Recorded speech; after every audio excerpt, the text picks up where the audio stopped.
one even worse. Welcome, thank you for downloading episode 142 of Suplex City Limits for New Year's 2018. What I got, you gotta get it, put it in you. It's your boy, the King of Bong Style, Jim Vicious, and he always records the podcast with nothing but a sock on his cock. My co-host. It's the smallest sock in the world, Tyler Fudge. It's like a sock from a doll. Yeah, oh, it's like a little baby sock, like, you know, those little ones that you put on babies' feet before they go into a onesie kind of deal, you know, just like something that'll fit over your two fingers. On babies' feet. Babies' feet. Well, there's two. I know that is not supposed to be plural, but... Oh, shit. Suplex City Limits available for listening everywhere fine podcasts are found. You can follow me on Twitter, at Suplex City Limit. You can follow Tyler at The Federation. If you like the show, and why the fuck wouldn't you can pick up a t-shirt at Pro Wrestling Tees. We've got 4 designs available, sizes small to 5XL, shipping intergalactically. Or you could donate on our Patreon. Get yourself a shout-out on the show like Bad Motherfuckers Casey, the Wrestling Soup Podcast, Much Love Mish, Joey, and Draper, the Mizcast, infamous Chris Savage, Jumpin' Jeremy Foltz, Kick-Ass Keith Martin, and Ian Jackson. Insane Ian Jackson. How about that? There you go. So now we've moved from giving Jeremy Foltz nicknames. Now we're going I'm going to Jackson. Jeremy Jackson. The flavor of the month. Yeah, there you go. I like him more now. No. Fuck you, Jeremy Foltz. Fuck Foltz. This week on the Pot Smoking This Wrestling Pod on the Internet, the podcast of the Immortals, we're going to be taking a look forward to Wrestle Kingdom. What else we got? Top 3? Right. No longer top 5. We've got some Mark Tank. We've got Jared's Hot Takes. We got the SCL Awards that you all voted for.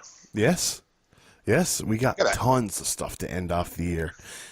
We're just blowing it out. It's like a lot of shows took off and did like bullshit clip shows. We're packing in the most shit into the end of the year show we can. Right? And then you got, over on the Federation side, 2 episodes came out. 2. Yeah. Motherfucker. Right? You guys is lazy. Podcasting like motherfuckers. So, let's get into the show. And we're going to put the awards randomly as we go here. So let's start off with let's do a couple of the SCL awards for 2017. Sounds good. I don't have music for it because, well, I mean, there's not actually awards, so they can go fuck themselves. But do you want me just to go through 3 not so important ones? Get them out of the way? As long as you're keeping track of which ones we've done and which ones we have. I got this. I think Jim's controller just died. So I don't even know if he can hear me. But what I'm going to go ahead and do is start with Babyface of the Year. And so when it comes... You hear me or what? Oh, yeah, I hear you now. I did nothing. I didn't do anything. That's weird. Could you hear me the whole time? I sure could. Okay. Well, 5-star podcast. So you know that we're heading over to Babyface of the Year, right, Jim? I do. So the nominees are... You got a drum roll for me, Jim? That sounds more like a bong. But take a hit of your bong, Jim, while I say this. AJ Styles, Prince Puma, Rey Mysterio, and Hiroshi Tanahashi. Yeah. So, Hiromu, sorry, it's Hiromu Tanahashi, by the way. Not Hiroshi. That's just racist of me. But let's start with the lowest amount of votes were Rey Mysterio with 2.2%. Wow. Right? Not a lot of love for Rey. Not a lot of love for Lucha Underground, period. No, not really. Puma got 2.3%. Tanahashi got 16.5%. And AJ Styles, Babyface of the Year, according to the SCL Awards, with 79% of the voting. Yeah. Now, let me preface this too. There was 3 different take-ins for the voting itself. It was Twitter, the voting on mofudge.com, and I took into account too how many different nominations people got. Mm-hmm. Right, so like there's certain instances where if you look on Twitter, things were winning by insane margins. But like you go back and all the nominations, because we're going to take those a little bit heavier than the Twitter, people, because some people just watch WWE, they don't watch anything else. So like the nominations from the elders, the SCL elders, held a lot of weight in this as well. But the only way you can make sure your voice is heard is on Twitter or mofudge.com. All right. There you go. Yeah, the SCL, all these nominees were from the SCL elders, which is all from, other podcasters, shit like that. So. Exactly. A lot of people were mad about, like, the people, the nominees, and it's like, I mean, I got one vote just like everybody else, so. Yeah, like there was a couple nominees that people didn't like Alicia Fox in Worst Female. People didn't like that. I think she was mine. Maybe, I don't know. Well, there you go, Babyface of the Year. Yes. So let's move on to Heel of the Year. We got Pete Dunne, The Miz, Johnny Mundo, and Tetsuya Naito. So we'll start with the least of it. Johnny Mundo, again, Lucha Underground, just getting the shaft. Which, not much credit there, but dude, he was a fantastic heel this year. He was. I agree in Lucha Underground, in AAA, dude is killing it. He is. Like, his asshole character in Lucha Underground is fantastic. Just like complete douchebag fucking asshole. That's good. Well, yeah, and he's got the whole just the cronies with him, and it just makes you hate him even more. So then we had coming in third place would be Pete Dunne. I'm actually shocked that Pete Dunne beat out Johnny Mundo. That was in my book, that guy, he was the heel of the year. He is a great heel, but we just don't see a lot of him, right? So I didn't think that he would even, Johnny Mundo was around for like 36 weeks. Pete Mundo, Pete Mundo. Too stoned already. Pete Dunne. Pete Dunne, you just don't see him a huge amount, but the matches that you have seen him in have been great matches. So, hey, dude, he's a great heel. He is. Another great heel, which actually I'm shocked he got this high because, it was New Japan. That was Tetsuya Naito with 26.5%. You can almost say he's more of a Stone Cold character, but he started off as a heel. Yeah. And then the winner being, I figured this is who was going to win anyways because of just how popular WWE is compared to everything else, is The Miz with 41.5%. But that's not saying The Miz wasn't a great heel this year. He was. He did. He was. And he had a good year. He did. It was much better than his years before. And I think a lot of it helped having cronies around him. Like having The Miz Taraj and Maurice and all these people. Mm-hmm. So... yeah, good on The Miz for winning heel of the year. So Styles, babyface of the year, Miz, heel of the year. So let's go to our last one before we get into, I guess, the news, and that would be promotion of the year. So we had 4 nominees: New Japan, Lucha Underground, NXT, and ROH. ROH getting the super shaft with 2.5%. Lucha Underground 6.5%. So Lucha Underground finally beat somebody. NXT 21%, New Japan Pro Wrestling 70%. So yeah. Well, with that too, I mean, I feel like NXT was on a down year this year. They certainly were. Were. So I think that I don't know if I agree with that line of voting. Even giving that, Ring of Honor, on the other hand, had the best year of the company this year. So they did. So that's. That's saying something. Not as many people are. You know what I think might have killed ROH? Their TV is not that good. And the TV is not necessarily I don't know how widely available it is. Yeah.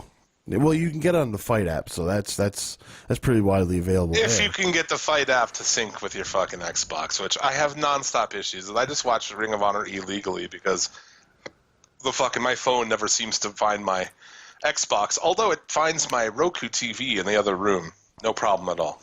So look at you. Fight TV, get your shit sorted out with the Xbox, you fuckers. Fight app, Fight TV is different. Oh, Fight app. Fight TV, bring back actual Fight TV, fuckers. Yeah. Actually, I don't know what Fight TV is. Fight Network is what we got in Canada. So Fight app and Fight TV could be the same thing. I don't know. I could be talking to my ass. But yeah, but New Japan itself too, they are having not their best year ever, but their best year in modern history.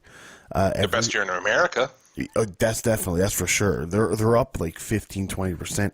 across the board. Everything is up. Attendance, merch, everything. So to put it in perspective, I got a Daryl Takahashi for Christmas this year. To put it in perspective, there you go. How popular New Japan is. My last few wrestling shirts I bought have been New Japan shirts. So take that. And I just want to point out too, man, like just looking at Daryl Takahashi sitting across the room from me here, it makes me smile every time I look at that silly fucking fat bitch. I was gonna say it would give me a warm feeling in my tummy. That's for sure. At Christmas, man, I was like, I opened this thing and I'm all excited, and people are like, "What did you get?" Like a stuffed cat, and people are like, "What the fuck is wrong with him?" This guy's fucking retarded, bro. And my mom knows about it because she, I just see it on, Facebook or something. So she full in. She's like, "Oh, that's a Daryl Takahashi." I'm like, what the fuck? Mother knows about Japanese wrestling. Mama Vicious is just all up in that shit. Yeah, she's all up in that shit. It was one of my favorite gifts of the year. But I would go so far as to say that would be one of my favorite gifts of all time. Yeah, it's pretty awesome. They're expensive, and you have to wait for them to come in. He came in a box, all covered in Japanese writing and shit. Nice. Took a long journey. Yeah, I like that too. That when you get one, it takes the long journey from Japan. I love it. He leaves Japan as a young boy, and he gets to America ready to go. If you look on Twitter, there's a picture of us together. There is. Jim is just. Which is a funny other thing. Like a lot of people looking. Well, that's just kind of me by default. But a lot of people are like, "Oh, you didn't look like I would expect." Which I know what that's like, right? You listen to a podcast for a long time, and you have no idea. You build this mental picture of what somebody looks like. Yeah. For me, what really did it for me was watch or listening to Review Away. And just thinking, I wonder what John Pollock looks like. And then you see, it's like, whoa. Right. That guy's weird looking. I had that with, Mish from Wrestling Soup. Okay, yeah. I saw the dude. I was like, holy fuck, he's a 17-foot Asian with, long hair and shit. I honestly wouldn't be able to tell you what any of them looks like. I don't know what anybody really looks like, to be completely honest with you. Yeah. But you have a mental picture of it. I do, but it mainly comes from Twitter pictures, right? So, I'll make my mental image from a Twitter picture, whether it contains your face or not. It's just, boom. I guess they weren't expecting a guy with a shaved head and a giant beard and shit. No. Well, they should have seen you a couple of years ago with your fucking pigtails. That would have shocked the shit out of them. I did. I used to rock those. They look like fucking dookie braids, man. Dude, man, they're fucking great. But should we head over to the news? Let's do it. This week in the news.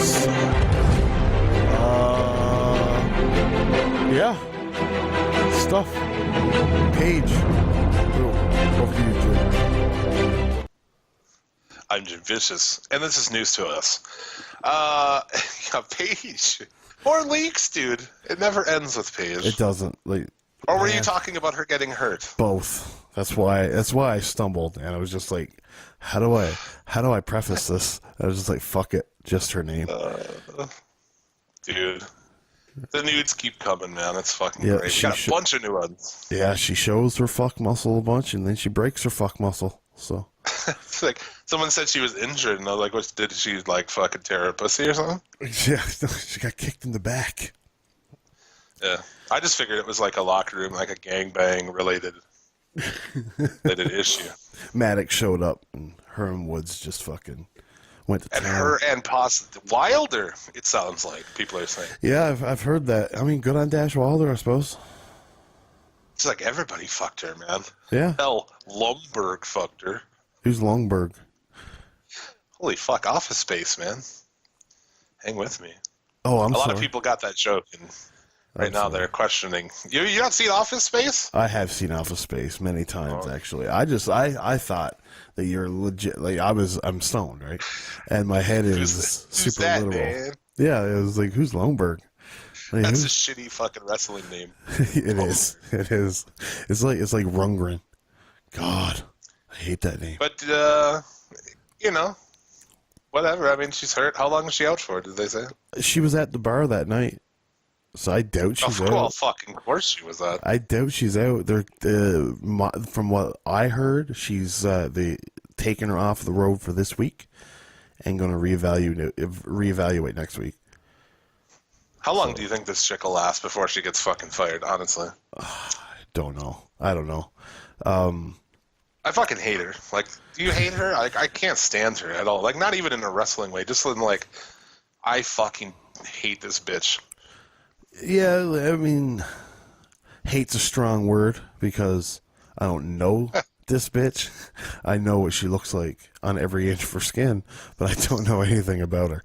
But no, I'm sick of seeing her. I know that. Yeah. It's like, no, I'm not. I mean, unless she's naked, then. Well, like, I don't even care about that anymore because I've seen it all. You know, like there's nothing left to see. So it's just like you seen her fuck two guys. You seen her like with shit up her ass. You seen her. I mean, what else is left? Yeah, there's a nothing. Fair point. There's nothing except for like the only thing left to see her now is just get like face fucked. That's it. I think that's happened. Oh, well, on there. Of course. It has the only thing left now is to see who else fucked her on tape, right? Yeah, I guess. That's what I'm in. I guess, but I mean, I don't really care to see other men's junk. But no, but it's interesting to find out who fucked her. Like, maybe there's a Regal tape. Of course there's. Can you remember Regal tape? You think Regal stretched her out or what? Oh, man, that would be amazing if he did. Just critiquing her the whole ways. A British female wrestler, like, you would want to fuck him. He's a legend. I bet you Robbie Brookside fucked her. I half want to fuck Regal. You know? Me too. I bet you she fucked Robbie Brookside, though. That ugly-looking son of a bitch. Enough with this fucking bitch. So, before we move on from this bitch there, she broke her fuck muscle. The people on Twitter, Jim, are wondering how you hurt your fuck muscle one time. I fucking hurt my fuck muscle. I mean, there's no like easy way to put it, right? I'm like, how do I tell this story without it being like really personal? But there's no real way around it. I have issues in the morning getting like fucking nutting, you know? Like it just doesn't happen. Like you do whatever the fuck you want to do, it's just not going to happen. But I was trying anyway with a young lady, and like, dude, it was like not even enjoyable anymore. It was just like frustration and anger. And after the fact, I go to take a piss, like, you know, afterward. My dick is fucking like swollen, dude. And short. Like, all the length of it is gone. And it's like crazy big around, dude. Like swollen to fuck, where I could like hardly even piss. And I freaked out. I was like, oh my God, like, is this what? Like, I was like, do I go to the hospital? You know, because I don't know. Is this going to be an issue? I'm like, is my dick broken forever? It wasn't. I didn't go to the hospital, and it eventually corrected itself in a day or two. Yes. But it was fucking scary, man. Oh, because I was like, is this forever? You know, like, is this just it? I imagine it was scary. Like, it's because I mean, it's your dick, right? You know. So if that ever happens to any of you, just ride it out. It'll pass. It'll pass. The only time I ever hurt my dick was when I lost my virginity. She was so tight, right? Because I'm not going to say like my dick was so big, man, because it's not true.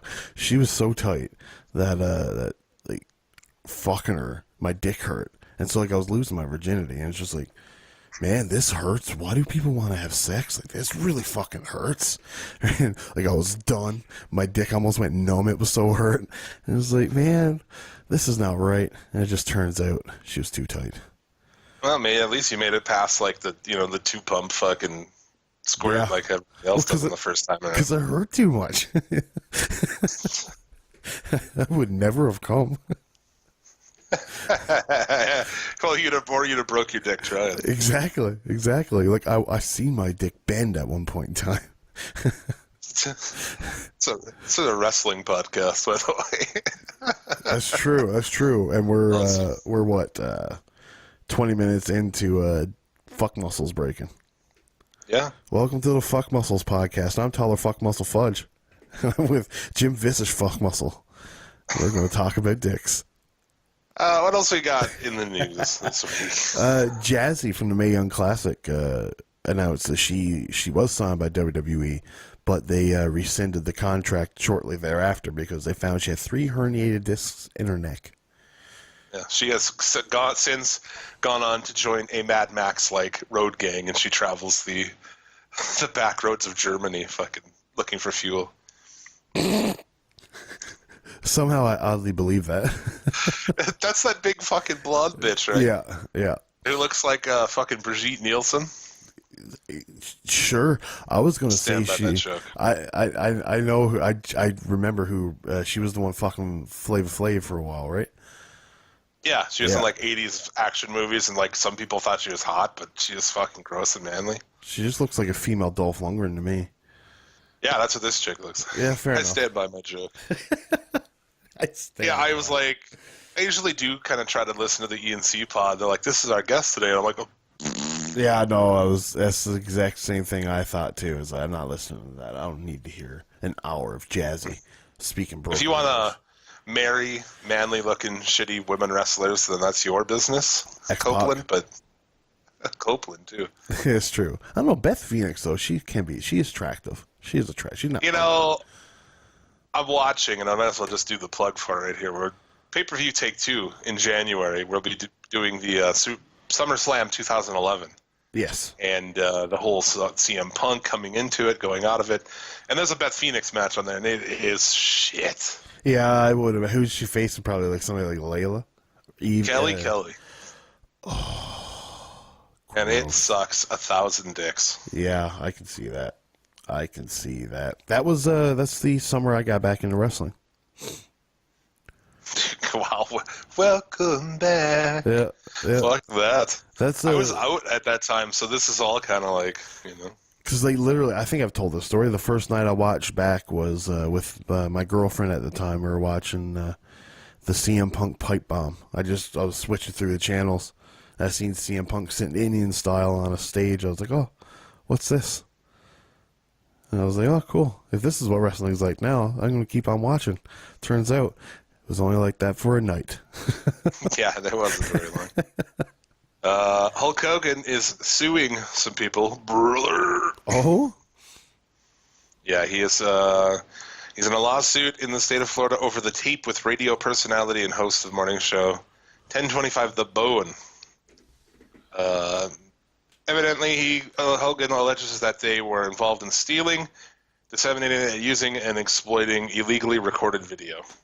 So he got like $31 million out of that Gawker deal. Yeah. Why don't you just shut the fuck up already, dude? Right? If I could have $31 million, I will. You can have a video of me fucking a watermelon and upload it to the internet. I don't give a shit, dude. This guy is searching and searching for money after, just like all the money he can get. He's greedy as fuck, but yet on Twitter, you see one of his last tweets was literally, damn, Santa didn't bring me my Dodge Demon. Maybe next year. So you son of a bitch. You piece of shit. Brother. Fuck. Yeah, fuck the Hulk Hogan. Fuck the Hulk Hogan. That's right. Fuck Hulk Hogan. Fuck. I can't find it. Fucking bullshit! I rearranged the soundboard to make more sense. And now certain things I don't know where it is. Great. Love it. Bob Rosen. Who the fuck is Impact that? Wrestling's longtime ring transportation manager. Oh, God. He suffered a heart attack during a television taping last year with 99% blockage of his heart. Holy fuck. Man, see, that's what working for TNA do for you. He took to Facebook this week to announce that the company has decided to let him go after 13 years. Jeez. He says, time to thank everyone who trusted me to build and keep anyone who stepped foot in one of my rings safe. I'm officially gone from Impact, not by choice. Then it has a $ sign there, too, so I don't know. That's... But yeah, It's a shame. this is where we're at now, I guess. Well, I mean, you look at Impact; they're losing money. It's just a hemorrhage, is what it is. So I don't know. Maybe you can get a job somewhere else. Putting together wrestling rings. Yeah, you put your fucking resume up on fucking assemblerings.com for all the pro wrestling ring assembly jobs in the fucking business. Hope you learned to type, motherfucker. Yeah, no. Yeah, it's probably pretty hard to find wrestling ring building jobs, but I mean, I hear High Spots is hiring. Dude, GFW has a show coming up. No. Jarrett's out of rehab for like 6 hours, and he's got a show. Yeah, in Tennessee. Go figure. Oh yeah, Moonshine State, hey? GFW returns for a show in the Franklin American Mortgage Music City Bowl. Oh man, Jarrett's not even going to be able to pronounce that. He's so drunk. Next week they're going to be at the Pizza Hut, KFC, Taco Bell, Grease Food Dome. Styrofoam bowl. The Styrofoam Bowl. Will the Styrofoam Bowl be able to hold all the action? Go tune in to find out. Oh shit! To stuff that actually matters, New Japan is making a video game announcement next week. Yeah. It could be good. It could be horrible. Probably going to be some fucking phone game. Oh, no, they've already done the phone game, so hopefully not. But it probably will be. That's all anybody does these days. Have you ever played those New Japan games that came out like 15 years ago? King of the Coliseum or whatever? Were they just adaptations of the WCW ones? No, these were like full on like PS2. Only thing I played on there was like Fire Pro. Oh, okay. Me and my brother ordered a couple from like all the menus were in Japanese or whatever. But like Umaga and Brock Lesnar were in there because they were gone from WWE at this point in time. Yeah. Kenji Muto. Like, was it similar to another wrestling game? Like, was it a reskin for Japan or what? No. It was a completely it was garbage, right? It sucked. Oh yeah, so bad. But it was just a full on build, just called King of Coliseum. And there you go. I've heard of that, but we'll see. I mean, what it'll be, it'd be if it's good, that'd be cool. Yeah, it would be. We're in dire need of wrestling games. Oh man, I need Fire Pro World to be released on Xbox. I sold my Xbox. I haven't told you that yet, but I sold it. Oh yeah, what a cunt you are. I know, right? But I can get more money for it because it was the Forza edition. See? Yeah. Yeah, that game's out. Fire Pro's out on PS4. I'm just waiting, hoping it comes out. No, it's not yet. No, it's only Steam early access. So like, I've scoured the internet to find, like, hey, where's when's it coming out on PS4? And there's no answer. Yeah, I been going to probably get a PS4 just for that game when it comes out. Is it not going to come out for Xbox? No, it's not. Not. They have not said that. No. Oh, that's harsh. I mean, I feel for you. Yeah. I was going to tell you about who's going to be on this show, man. What? On this GFW show. Oh, sorry. No, not really. It's just the only things it says in the story I'm reading is that Jerry Lawler will be there. Oh, jeez. And Ricky Steamboat. That's a how the fucking Lawler go out and work Jarrett shows, and like WWE hates Jarrett. I don't know. Maybe it's like a goodwill gesture since they paid for his rehab. God, he needs to just fucking stop, dude. Guy's just over the top. He's something else, man. He's Jeff Jarrett, what a fucking loser. Sports Illustrated has put out their top 10 wrestlers of the year. Yes. 10, Keith Lee. What? What? What the fuck is that, man? What? How is Keith Lee the 10th best wrestler? I think Sports Illustrated, because their number one is Omega, right? It is. It's number 10, Keith Lee. 9, Cody Rhodes. 8, Matt Riddle. Really? 7, Kevin Owens. 6, Okada. 5, Strowman. 4, Cena. 3, Reigns. 2, Styles. And number 1, Omega. Yeah, so it's Sports Illustrated is probably trying real hard to be smarky. Yeah. You know? It's better than... Rolling Stones with The Miz as Yeah, it's number better than Rolling Stone calling The Miz the wrestler. Yeah, I know. You fucked, man. You fucked. That's not even... It's not even a matter of opinion. You know? You can't even be like, well, in my opinion... No. Miz can't wrestle. He's not a good There wrestler. are some options I'll give you. I'll give you Styles. I'll give you Okada, Reigns if you Omega. want to do a kayfabe thing even. Yeah, you could, but I mean, really, that's gross.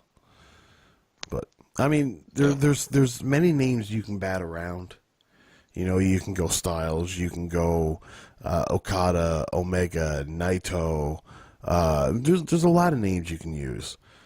Depends. It all really depends on your style. But say Miz is, I would say Miz is one of the better personalities in wrestling, but not wrestler. Fair enough. House of Hardcore announces a tournament for their first belt. He haven't had a House belt? of Hardcore. No, they haven't had a belt for 5 years. Oh, Tommy Dreamer just spends too much on those polka dot pants, eh? I don't know. Their first belt will be the House of Hardcore television title. That's weird. They'll be doing a tournament in 2018, so that's pretty cool. The first bracket of matches are out, but the full format won't be revealed until later. So I wonder if they'll go like a round robin style or something. Or do the WWE thing, have like 6 preliminary matches and a multi-man match to choose the winner. Yeah, check out who's in this shit. Okay, first off, let's listen. Woggle. Oh God, What was that? what was what? Oh, Woggle versus Mikey Who's Mikey? from the squad. Oh, Is that one of the Spirit Squad guys? yeah, nice, good job, Tommy Dreamer. Lisa Marie Verone. You know who that is? I don't. It's Victoria. Okay. Versus Kenny from the squad. Oh wow, this gets better. Just gets better and better. Super Crazy, Okay. who's awesome. Well, was awesome. I don't know how Was. good he is now. Alex Reynolds. Who's that? Terry Reynolds, an illegitimate child? No, Reynolds. Oh, then I don't know. Bull James, the former Bull Dempsey, Great. taking great. on Eddie Kingston. Oh boy, that's a Haas match. Little Guido taking on Kevin Cross. Oh man, this reeks of horrible. Kevin Cross, I'm not Who's, saying is horrible, but like Nunzio, really, in 2017? Yeah, dude. Like, are I you watched grasping on every inch of ECW you can? All that's left that can work is Super Crazy and Nunzio?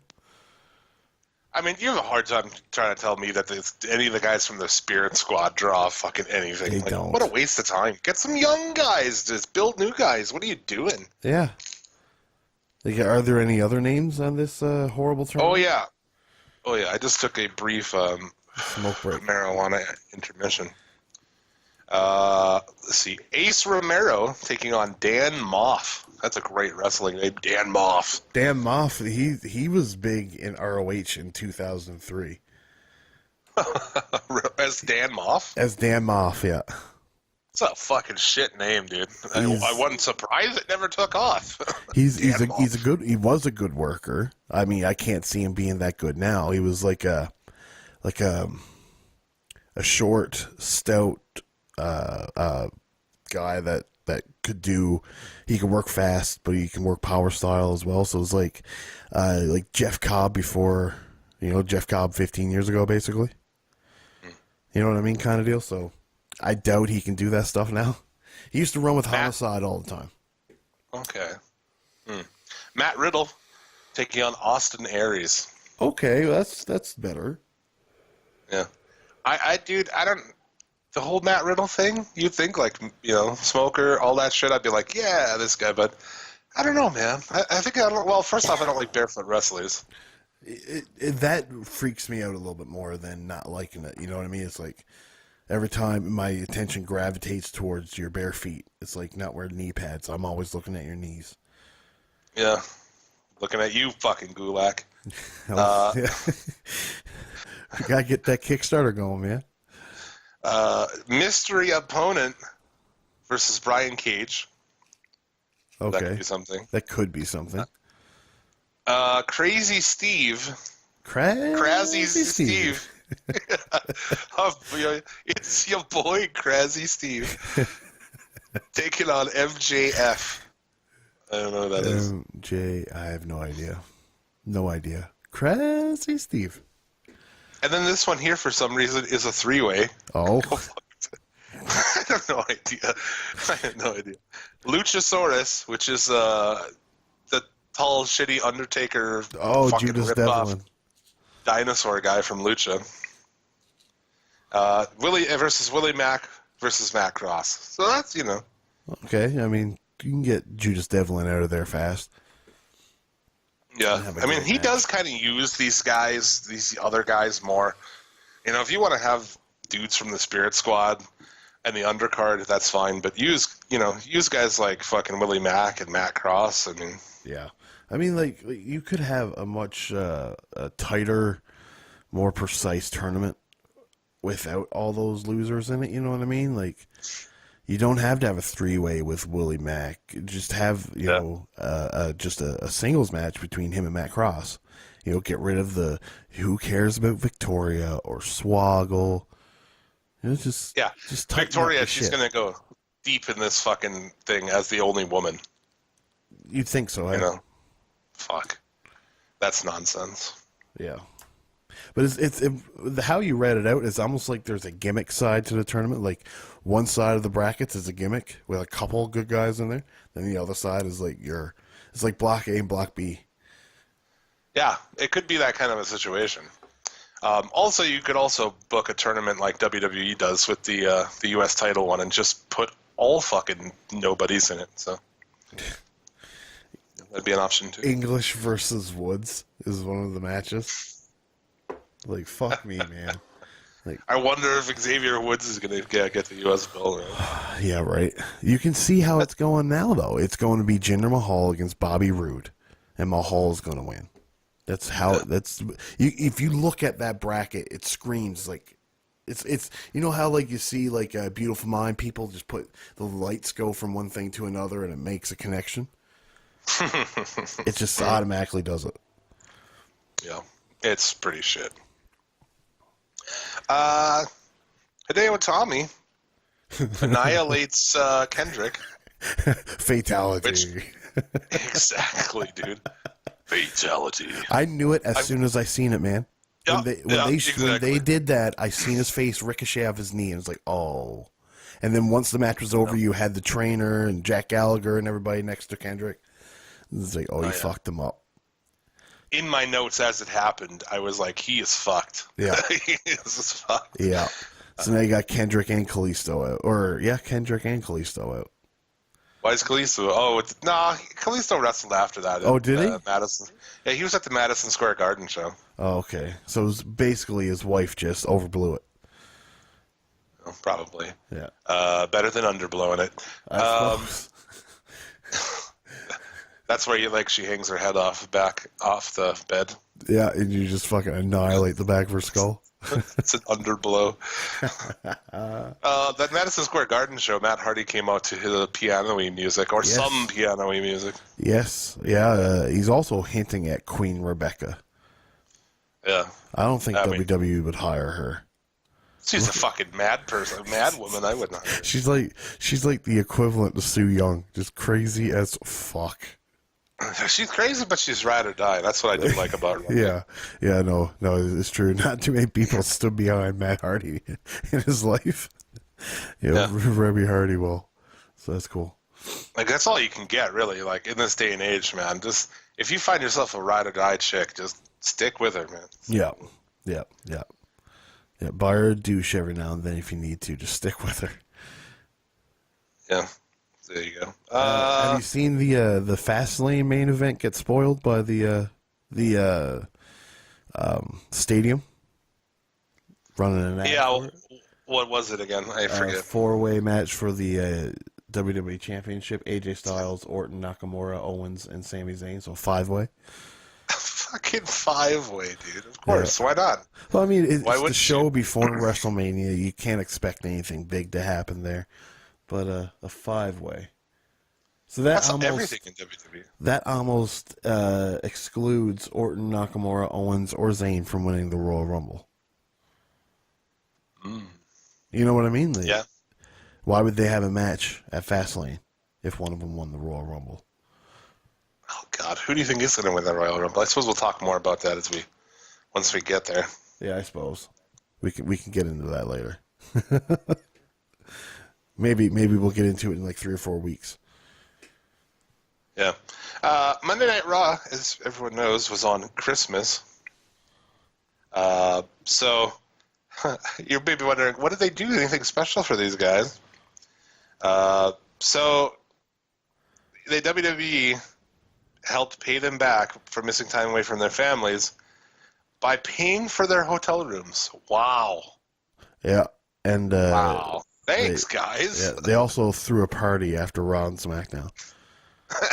So, but now, mind you, you look at like when you become an NBA player, right? Become a basketball player. It's a thing to work on Christmas Day. It's just something that you go into the job knowing, okay, if you go to work at 7-Eleven, it's a thing where I could have to work on Christmas Day, right? You become a wrestler. Yeah. What did wrestlers always do? Work twice on Christmas. What did Pentagon Jr. do this year? He worked twice on Christmas Day. So basically, Pentagon Jr. is telling everybody go fuck themselves. But no, you become a wrestler. It's just a thing where you could expect to work on Christmas Day. You can make a lot of money working Christmas Day. Plus, you're making a whole lot more than me. You can do your Christmas some other time. You know what I mean? Christmas is just a day. Yeah, it's nothing. It's nothing to me either. But no, I get what you're saying. But at the other point too is they very well could have just recorded Raw. That's very true. You know? That's very true. I agree with you there. Did you watch Ring of Honor this week? I watched the main event. I feel like they made a little bit of a remark almost at it. They're like, we'll be off, whatever, for like next week is their best of show or whatever. Okay, yeah. But they record their shit. All this stuff is still from before Final Battle. So since December 15th, everybody in Ring of Honor has been off work. Yeah. All through it. So you get like almost a month of time off work. I think they start taping again the 9th. So possibly, yeah. Well, yeah, they got to wait till after the new Wrestle Kingdom. Right. And the thing with the ROH guys is, it's not like they could work elsewhere too. They don't even have to be off for those 15 days. Sure. If they want to work in India, they can. It's all up to them. It's such a leisurely schedule. But now, I would imagine that a lot of guys in ROH don't really get paid that much. Well, yeah, it depends, right? I mean, doesn't Flip Gordon still come back to work and shit? I'm pretty sure he is. He is still a Marine or something with the Army. Because was it after Final Battle or one of the other ones where like it was? I think it was the one before where he's like, time to go back to work now or something like that. Yeah, it was like Monday morning and he was back at work in Montana. Like, holy fuck, man. Yeah. So, I mean, it's not all hunky-dory. Like, I'm sure Punishment Martinez doesn't make a great living working ROH. Side note, does New Japan fucking use Flip Gordon at all? No, he's like too new yet? I haven't seen him use them. Doesn't that guy seem like a no-brainer for their fucking junior division? Yeah, but you're also seeing a time in New Japan where they're not really trying to bring in more foreign stars. They're really trying to do their dojo guys, which you're looking at Juice Robinson, Jay White, all those guys. So we're also all Americans. No, White's not American. Jay White's New Zealand or something. But they went through the New Japan dojo. Right. Now I would imagine that Flip Gordon will probably have to go through the New Japan Dojo for a little while too. Like, dude, that guy is, as far as like crazy flippy shit, that guy's right towards the top, man. Yeah, he's pretty good at doing his flippy shit. He has a lot of other stuff to work on. Don't get Yes. me wrong. I'm not saying like, like Ricochet is a complete package. He's got the high flying shit, but he's got everything else too. Yeah, This guy not quite, but as far as the flipping shit, it's even in his name, Jim. it is. He's got that shit down pat. But I thought that was like, we throw a little party and have pay for your hotel room. Kind of cheesy. Then like, they handed out fat ass bonuses to everybody. Then okay. Fat ass Christmas bonuses. Yeah, you'd think that would be Fat something. asses. He's fat! There's so many of them. Fat asses! You don't get my sympathy at all! There's so much Steiner. So, Samoa Joe, you take your 33 and a third chance? It's fucking awesome. This is like one of our best episodes ever, just because we used fucking like 5 Scott Steiner's clips in it. Oh my god! Fucking hell! Oh, Impact Wrestling next week. Aside from their it being their best of show, they'll be airing the Bound for Glory pay-per-view main event. Why would you even bring that up? I wouldn't even bring up the fact like, hey, you guys remember when we booked the main event of our biggest pay-per-view of the year to be a schmoz? That's right. And a guy returning that nobody gives a fuck about, and actually everybody fucking thinks is a shoot piece of shit. It's Awesome. They're not doing any favors and getting me back. Oh no, we'll see where they go. I mean, I'll keep everybody posted here, but Yeah. that's all I've got for the news. That's all I got for the news too, as far as I can tell. Yeah, that's it. We've covered it all. So, where are we going from now, sir? We go anywhere you want to go. We have no real plan. Do a couple of. Oh. Suplex City Limits Top 3!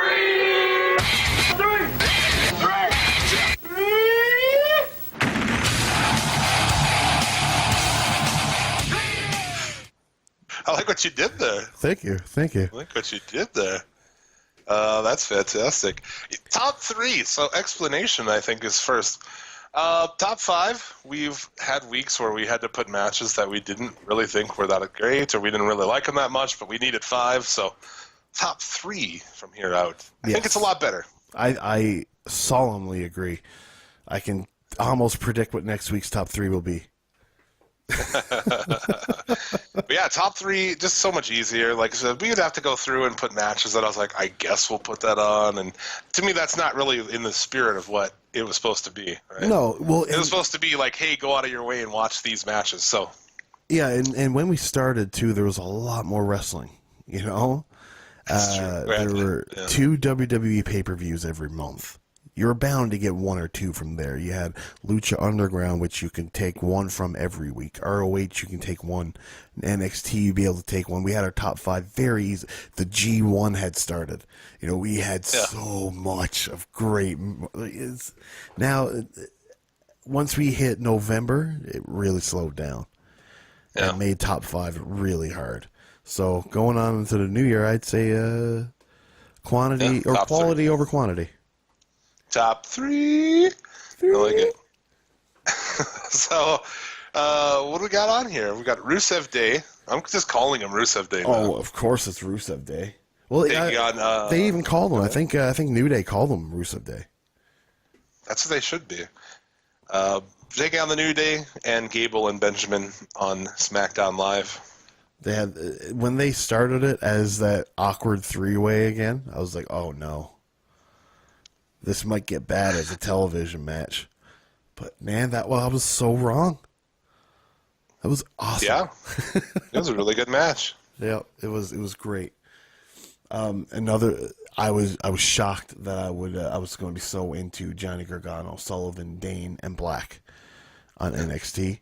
Which going back, we're going to talk about these when we get to them? I don't know. What we're doing? Let's talk about them now. Fuck it.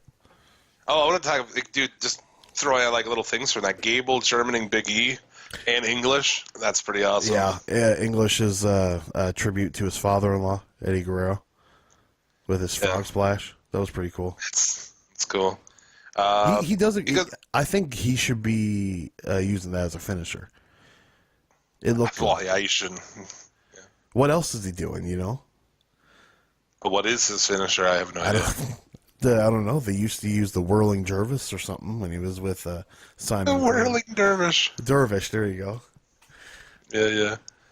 I feel like you had to, even if you didn't go into it with the thought, halfway through this match, you should have got it to the ref like, hey, we're switching the plans, putting Rusev Day over. They're so fucking over. Well, they should have went over at the pay-per-view because they were so fucking over. You shouldn't even have had to switch to plans mid-match. It should have been in your mind that, hey, Rusev Day should win because the crowd are fucking loving him. This is what WWE does, though. They think, oh, let's put it off. They'll want it if they wait longer.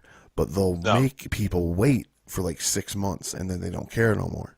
And it's like, oh, see, you didn't last, man. And it's like, fuck you, man.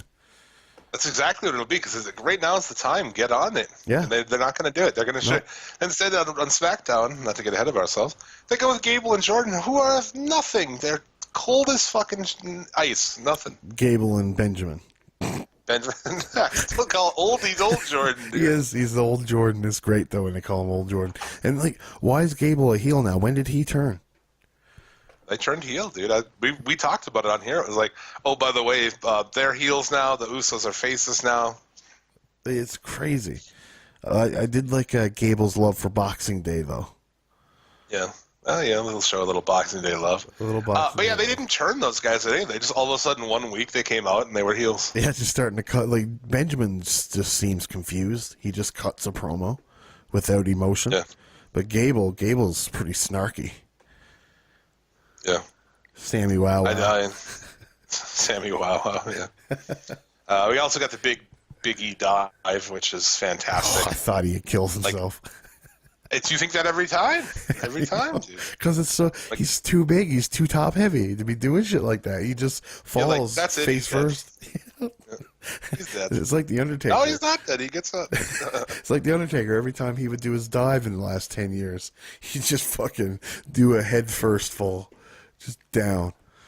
It's crazy how shit like that happens, right? The trust fall, yeah. Nobody ever caught him. You remember Terry Funk saying that the only person that ever caught him was the Headhunters or something like that? The only people who ever caught him? Yeah. For the moonsault was like the Headhunters or something. It's crazy. As you mentioned, you have Gargano versus Black, Dane, and Sullivan. Yeah, this NXT. match, there was a little bit of a schmaz by the end of it, but I mean, the whole story they told with the underdog, Johnny Gargano, playing in this Kevin Smith movie where he wasn't supposed to be here today. That's all I could think of every time they'd say he wasn't supposed to be in this match. It's just Dante from Clerks. I wasn't even supposed to be here today. Yeah. But no, Johnny Gargano ended up winning. It was a really good feel-good moment. Yeah. Morrow shows some California love by saying Sullivan is untouchable like Elliot Ness. I was like, oh, Morrow, you son of a bitch. I don't even know who Throwing that California love. is. The song? Yeah. So what did he say, though? He said he's untouchable like Elliot Ness, which is a lyric from that song. Oh, I thought Elliot Ness was like some kind of football player or something. No. Oh, Elliot Ness? Yeah. He was a lawman back in the day. What did they stop? Booze? I think that's what it was. He's an old West sheriff, I think. I don't fucking. Oh, okay. Fair enough. I mean, if that line would have been about John A. McDonald, I know. How did I see? We're an international podcast here, man. Sometimes I forget that, like, things that are, American culture is just not a fucking thing to me. It's crazy though. Wait, you mean American culture doesn't everywhere? Right. You mean you guys don't say "a" all the time, or pluralize feats? Tell me, you guys got feats down there? Hey guys, you guys having trouble with feet washing up to your shore too from Japan? Feets from Japan, man. They wash up on the fucking beach. Feets, I tell you. The beaches. Beaches? It's really hard to fucking screw that one up. We're losing. I could see us losing control of the show right here. It's New Year's. Fuck it. Big Plus, guys go. it's my anniversary. Desk. It's my anniversary. You can't tell me what to do on my anniversary. That's true. It is your 1 year. 1 year of co-piloting the mothership. Mothership, baby. Yeah, if you will. That's awesome, dude. Yeah, it's been crazy. It's been a year. It is. It is a year of nonsense, like this. A year of fucking major nonsense. Big guys go through the table. That was pretty cool. Oh man, he almost missed him though. Killian Dane when he leaped, it's just like, oh no. Half of him was on the table, half not. But he got him. Dude, that's a big guy to be fucking jumping like that. Yeah, this big, sweaty, hairy man. I like how too they took the two big guys out. Then we go back to Gargano and Black in the ring with the dueling chants, which was awesome. They get taken out. Then the big guys fucking hook it up in the ring. I like that as well. It was really well put together. It was for a WWE 4-way or multi-man match where you usually just see somebody roll out of the ring and lay down. Yeah. This match had a lot of psychology and it made a lot of sense for how it ebbed and flowed. So it really came off natural, fun. It was just good overall. Yeah. It was definitely props to whoever was fucking agent on this one. Yeah. I don't know. How many agents do they have down there? No idea. Adam Pearce. But wraps up Black Mass on Sullivan for the pin. Undisputed Era pull Black off. And Gargano pins Black. Yeah. But, I mean, you look at it, though, Black is just coming off of a loss to Adam Cole, or a win to Adam Cole. But in this one, they kind of underplayed it where his loss doesn't really mean anything because Adam Cole and all of Undisputed Era came out and fucked with him. So you can use that as your excuse. But it made Johnny Gargano. They're doing the perfect. This is where this has to go. Johnny Gargano takes on Andrade Cien Almas for the title. Tommaso Ciampa comes back, ruins it for him, and boom, we're back into this full bore. If he's back, when is he supposed to be back? I have no idea. I have no idea either. But to me, that's the logical decision. You can tell this whole story with after Tommaso Ciampa attacked him, Johnny Gargano rose to unimaginable heights without Tommaso Ciampa there, and became such a well-off single star, and it just adds to the fire of Ciampa hating Gargano, and just continues off. It just seems that that's got to be it. And if it is, it's a great story they're telling. It would be awesome. It would be good. We'll see about it, yeah. I don't know how long he was supposed to be out for. Well, he's been... What has it been now? It was the day before WrestleMania that he got injured, right? Oh, was it that long ago already? Yeah. Wow, yeah, it was. That could be then. Maybe. Yeah, maybe. That'd be cool. See about it. What else do we have? Oh, Team Cody versus Team Castle in Ring of Honor. Yes, which was weird. Hey, it was like partners against partners. Yeah, you got your teammates by opening gifts with names inside of it, which I probably should shit on, but It was a Christmas episode. Who the fuck cares? You know what I mean? Exactly. You can get away with a lot of stuff on a Christmas episode,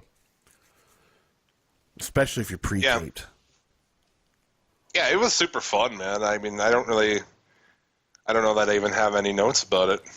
It was just fun. Like, you had the whole thing where Skrull and Cody, every time they get into the ring, they'd hug and they'd get away from fighting each other. At one point in time, Skrull is in the corner and everybody's egging on Cody to beat up Skrull. Right? You had a nice back and forth between Jonathan Grisham and Matt Saban, who are partners in Search and Destroy.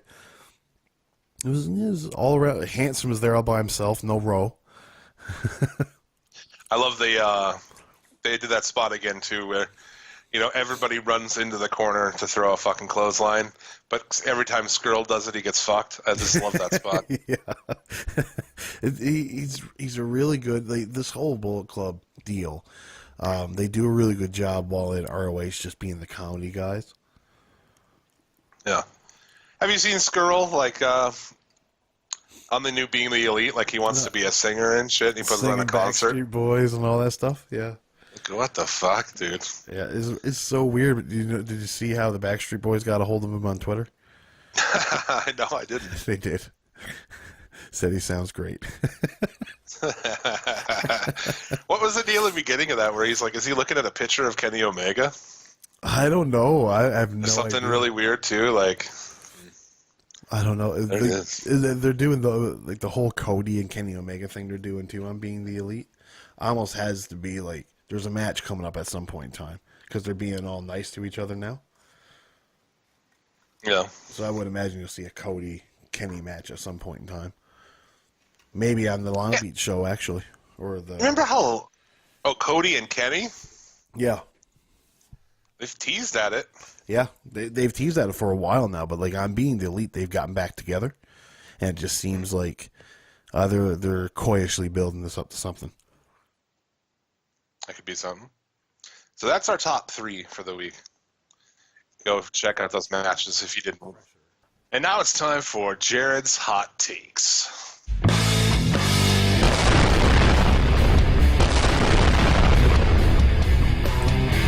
Jared's Hot Takes. It's that time of the week again. It's Jared's Hot Takes. Take number 1. Corey Graves is out here looking more and more like Ace Ventura every week, son. Let me tell you something, Corey Graves. You're looking ridiculous. You're getting more Twitter beefs than a 13-year-old girl. Son, you on the hot seat, and that's my hot take. This week's Jared's Hot Takes brought to you by Ice Cream Co.'s Buffalo flavored ice cream. That's right. It's your favorite buffalo sauce, but in ice cream form. Hot take number 2. Let me just say that if you're over the age of 35, you don't get to go out on New Year's Eve. That's a young people's holiday. Stay home, you creepy old man. You cougars, you stay the fuck home. Let the young people have their holiday. Take number 3. I had my own sound effects. Tyler Fudge, forget about it. Take number 3. Rolling Stone magazine named The Miz Wrestler of the Year. Forget that. You know who Wrestler of the Year is? It's Braun fucking Strowman. Braun Strowman is the man. Did The Miz ever get into an ambulance accident and walk away like nothing happened? No. Did he ever get crushed by a garbage truck and walk away like nothing happened? No. No. Braun Strowman is superhuman. He flips ambulances. He fucks all the broads. He's the man. Wrestler 2017. These are Jared's last hot takes of 2017.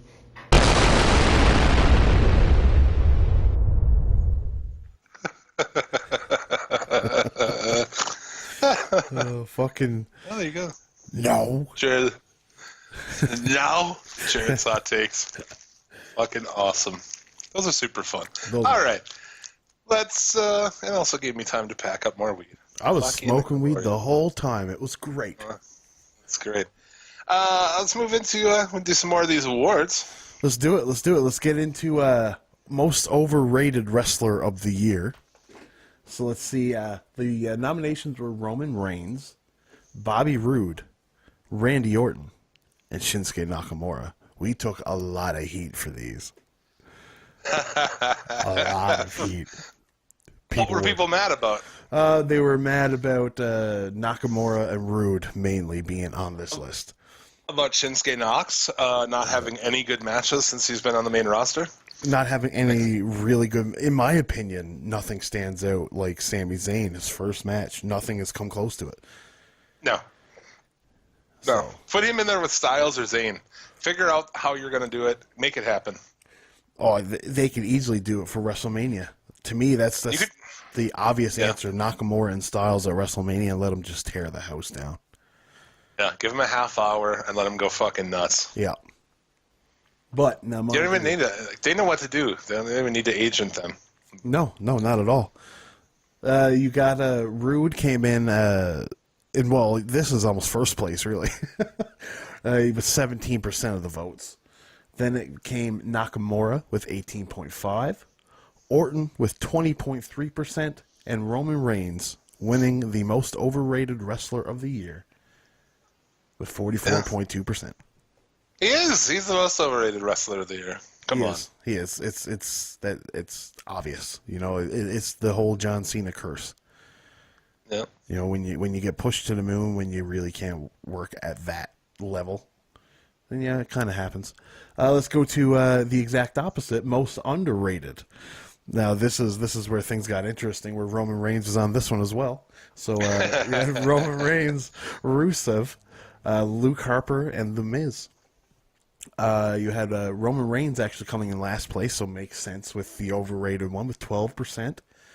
Then you had Miz, 26%, Rusev, 29%, and Luke Harper becoming most underrated wrestler of the year with 33% of the voting. I was really surprised that people got behind that. Yeah. I thought that Miz would win. There was a part of me I was hoping that Roman Reigns would win, and we'd have like this weird conundrum, and the whole podcast would eat itself. You know what I mean? I wanted to see that happen, to see what kind of uproar that would happen. But I mean, I can see the argument for him being on both. You know, I understand what people are saying by underrated, but no, not for me. No, I was Luke Harper all the way. Yeah. But if Rusev Day happened probably like a month earlier, he probably would have won. That's true. Yep. He'd win right now if you did it. Yeah, That's for sure. That's obvious. Let's go Sure. with Rookie of the Year. And this would be our last one before we head into something else. The Kitamura. Rookie Biatch of the year. Rookie or breakout star is what it was. Kitamura from New Japan. A lot of people didn't even know who he was. He got a lot of votes. Maybe he got a Japanese name. People are like, oh yeah. He won the Young Lions tournament this weekend. We had Braun Strowman, Velveteen Dream, and Authors of Pain. Authors of Pain come in at last place with only a whopping 2% of votes. Yeah. Dream in third with 14%, Kitamura with 26.5%, and Strowman with 57.5% of voting. So Braun Strowman, technically not a rookie, but breakout of the year. Yeah. So, Can't be wrong. Even though they've shit the bed on it. Yeah, they haven't done the best job at keeping it carnate or flowing well, but I mean he's kind of saving it, I guess, with having that funny looking face. Indeed. There you go. We have more awards coming up here later on. What should we do now? You want to get into Raw and SmackDown? Let's do it.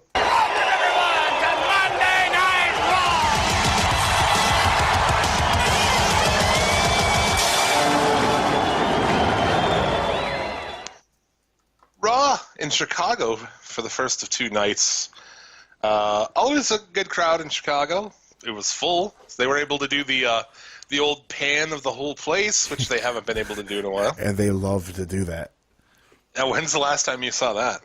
Oh man, it was probably like I don't know, maybe the night after Survivor Series, probably. Because that's one of the the ones that everybody clamors to go and be there. It seems like, anyways. But at least SummerSlam, if not Survivor Series. Right. So, getting into it. First off, no Revival. Revival were on Main Event this week, dude. You know that? Yeah, I heard that somewhere. I didn't watch, though. Well, no one watched. No. But yeah, the Revival. Also, the Good Brothers, nowhere to be seen. Can you imagine getting flown in on Christmas Day? And realizing that, I'm not even going to be on the Raw. Fair enough. I think I quit. Really, I've quit. I think that's a great day. I mean, show up, you eat some catering. You're good to go. Maybe you start getting drunk, so you're like ready to be drunk when you leave. And then they tell you got a match at Main Event. It's like, fuck, I'm drunk. Yeah, exactly. Cena out. He gives a child his hat and shirt. Boy, that child was rickety wrecked. I was like, he's not going to really go for it. Oh, shit. Should have gave that kid a Kalisto mask. Yes. Oh, goddamn.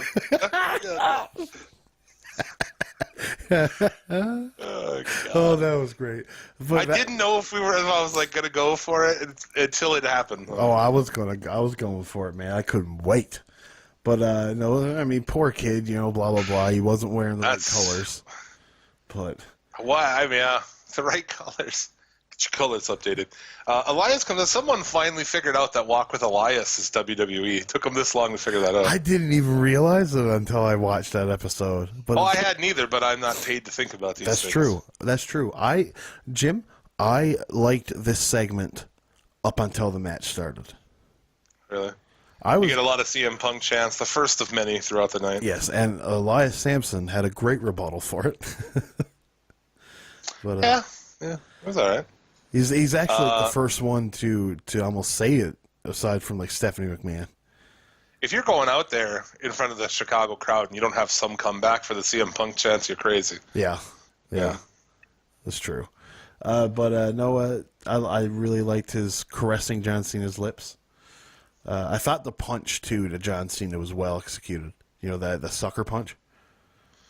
I felt like if you were randomly watching Raw, and for some reason I feel like on Christmas there is that opportunity, right, for people who don't watch anymore. Maybe they'll find their way around to Raw. Yeah. Because I don't know, like on Christmas night, shit's not really going on. You got to work the next day anyway. Most people do anyhow. And I was like, what about this is going to suck you in if you quit watching wrestling? There's nothing to suck you in about this. John Cena and him singing and shit, like. Yeah, no, I get Joe you had there. entirely too much singing. I will say though, I was a big fan of the Miz Taraj and their songs. Big fan. I loved it. But I mean, I like. I don't know. I like the odd musical. You like Rocky Horror Picture Show? You fucking lesbian. You lesbian. Transsexual. How do you not like singing in your shit if you like Rocky Horror Picture Show? Yes. I just this match was poop. Oh, it was actually.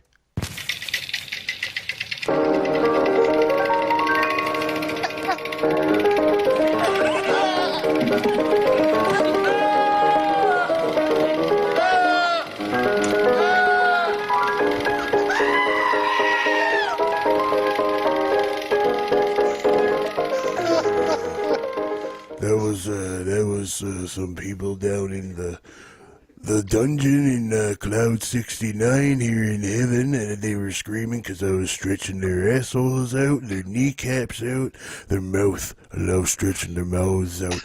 But you know what I don't like to see on Christmas Day? I don't like turning on the TV and seeing this long-haired Bret Hart wannabe making our family look like a bunch of hooligans with a guitar. And I don't like it. Where was Natty? I would have liked to have seen Natty on there. But when they started that match, the stretching. You know, I remember when Bret started growing his hair out long, it kind of looked like Elias's, and I'd stretch Bret out, and his greasy locks would go on my face, and I'd say, some lady's gonna be real happy to stretch you out, yeah. But I think I gotta go, though. My colostomy bag is getting full, and it's time to toodaloo over to Cloud 67, where Helen's got a good old New Year's dinner on the go, and I think I should go. Well, thanks for swinging by, Stu, giving us your stretcher of the week. I'll stretch you out next time. Yeah. You're on. Call it a date, big boy. Oh, okay. I'm getting nervous now. Toodaloo. Toodaloo. Stu Hart stretcher of the week with the worst STF in the business. With the best hair. It's the worst STF in the business. But yeah, that was John Cena and what's his face? He sells for 15 minutes, calls it loudly in the ring. This is boring chance, and Cena's just like, we're going home now. Yeah. Good on Cena, though, for just being like, oh, they've died. Okay, time to bring it home. It sucked. He's in, like, he looks in shape, but I mean, this was shitty. And that's the thing with Elias. A lot of people are like, I saw some guy on Twitter like, well, Elias is the fucking superstar of the year and shit. Like, he's done nothing. His matches suck. Yeah. he's had pointless feuds. They don't want to actually do anything with him. The only thing Elias can do is leap from the floor to the top rope. That's it. Wait, what? You can't remember when he did the one match where he ran and he jumped and he landed onto the top rope? Oh, from the ring? Yeah, and suplexed the guy. Oh, yeah, okay. That's the only thing he can do.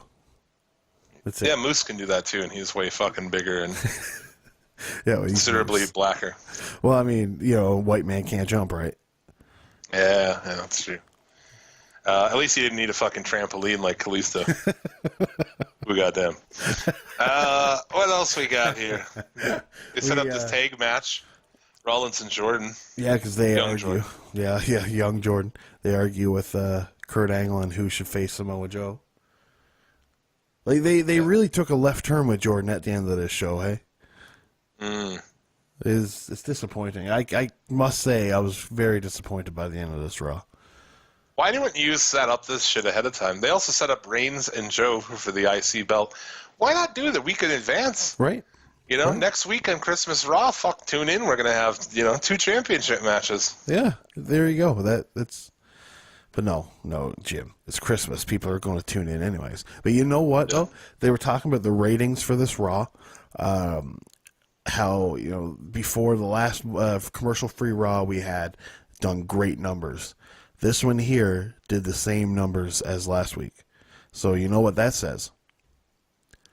People that are watching are your as loyal fan base that watches through the commercials. That's the only people watching.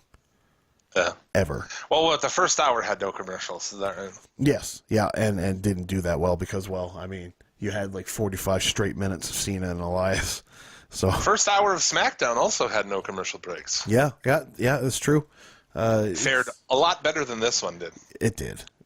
There's a lot more stories going on over on SmackDown. Like there's the Shane McMahon Daniel Bryan story with Kevin Owens is actually a good story, whereas here we just got this mishmash of just let's figure out what we'll do at the Rumble next year.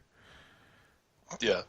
What else we have here? The Brian Kendrick match that we talked about earlier. Yeah. Where he gets his fucking face destroyed. Yeah, he just raped fucking his face. Just fucking wrecked it. Tommy has no idea he's a face now. He's still yelling at the crowd to respect him. It's like, dude, they turned... I mean, I understand that you wouldn't understand that they turned you because they just did randomly, but you're supposed to be a face right now. At least try. Somebody he at wins least with tell this guy. The GTS of Doom, which he has not done since. No. So if that's over with now, it'd be silly if they got rid of it just because of this. Yeah, I mean, CM Punk hurt people too, but I mean, it's just it's a move where. But if you look at it, this is almost Kendrick's fault, though. Wouldn't you wouldn't you try to protect your face? I don't know. I mean, I'm not going to act like I'm an. I would defer to anybody who's actually wrestled and taken a GTS. But I mean, it's just logic that you not, hit your face directly on somebody's knee. Yeah, it just doesn't end well. Especially for your brain. And with the Tommy, it's just like this guy's long in this style. I took this guy who was great, and now he's just working the lane WWE style, and it's just not good. It's not good at all. Honestly, I doubt he can do any other style now. If you even look at him when he raises his hands, he raises them in front of him, and they never go all the way up. I'm pretty sure that's because he can't, because his shoulders are fucked. You think they'd let him work with his fucked shoulders that don't go all the way up? Yeah. I mean, they let CM Punk work with a great big black cyst on the side. Right? So I guess. Just kept on getting the protein packs or whatever. Just unfortunate, man. Could be great if he fucking, when he's done here, he could come back over there and be awesome and shit talk him and shit. Yeah. Have a blowaway match. That'd be awesome. Yeah, Tommy, you could even, this wouldn't be a great match by no means. Cody and a Tommy can get together. Just two guys that left WWE all in shambles. We have a gross video package about the Stephanie McMahon Memorial Royal Rumble. That will be played in front of every women's Royal Rumble from here on out. Stephanie, it probably will become a It probably Stephanie will. McMahon Royal Rumble for sure, especially if she It's not that dies. big of a deal, is it? Isn't that big of a deal? I feel like we've been saying for years. I've been saying like, why don't they just do a women's one too? Like, it's not like, oh, we're fucking changing the world. Like, it took you guys until last year to like stop calling them divas and having a butterfly belt, and like, just because you're behind the times doesn't mean we're going to be so impressed by you adopting to normal things. Like, dude, you know what I'm saying? No, I Women are- completely agree. Women are in MMA now. Women are doing all these things like for a long fucking time now. Yeah, yeah. So you're not doing anything revolutionary. You're catching up, motherfucker. The WNBA started in what, like the 90s? The WNBA started playing basketball in half-empty arenas like 15 years ago, yeah.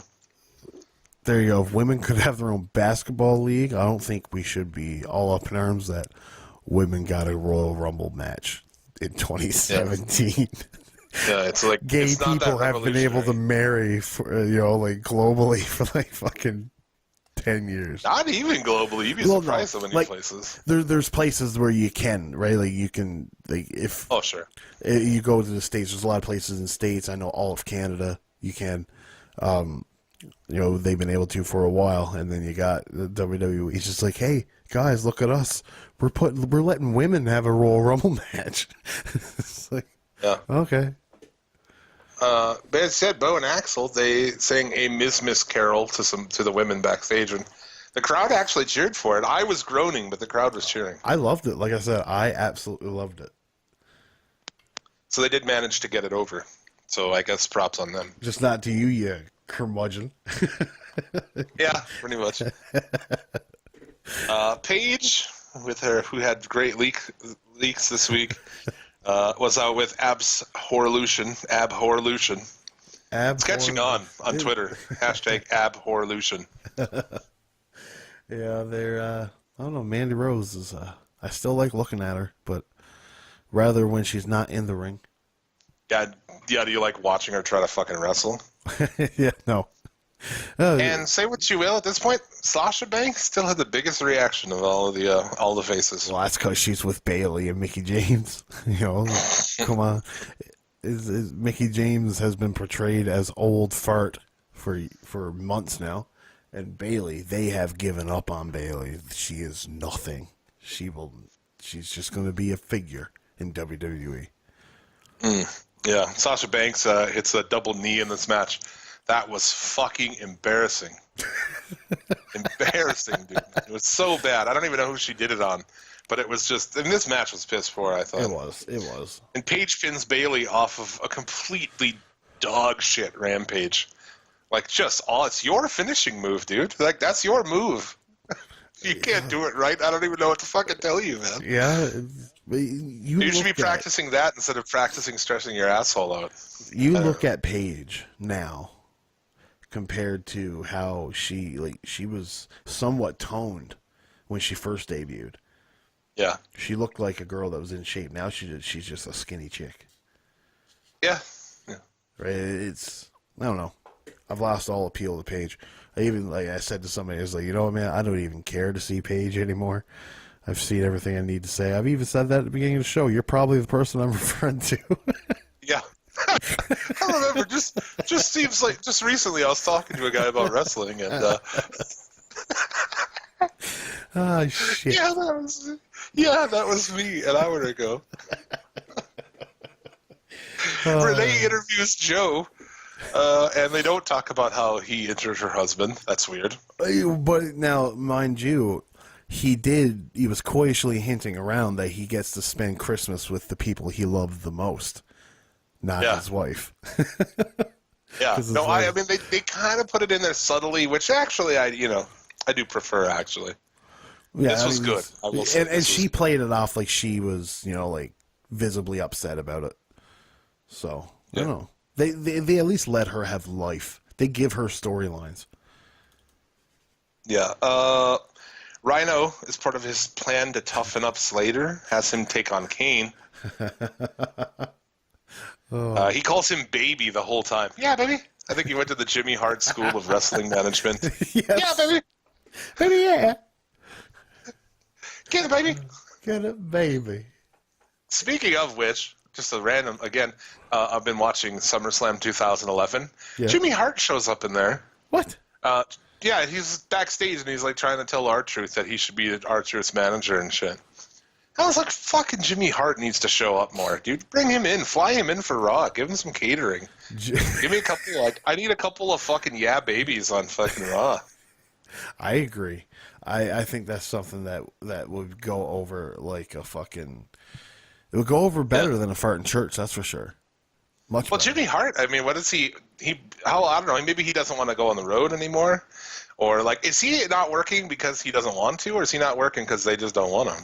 I don't know. I feel that if you put Jimmy Hart on the road with the Divas, he would go on the road. He would. I mean, his kids are all, either grown up or dead. So, I mean, he's got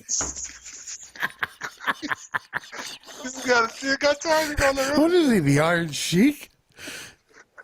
No, he's gonna die. This is one of his daughters died. Oh, did Yeah. Jesus Christ.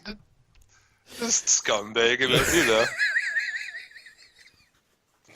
It makes like half the people listening laugh, and it makes the other half like never listen to the show again.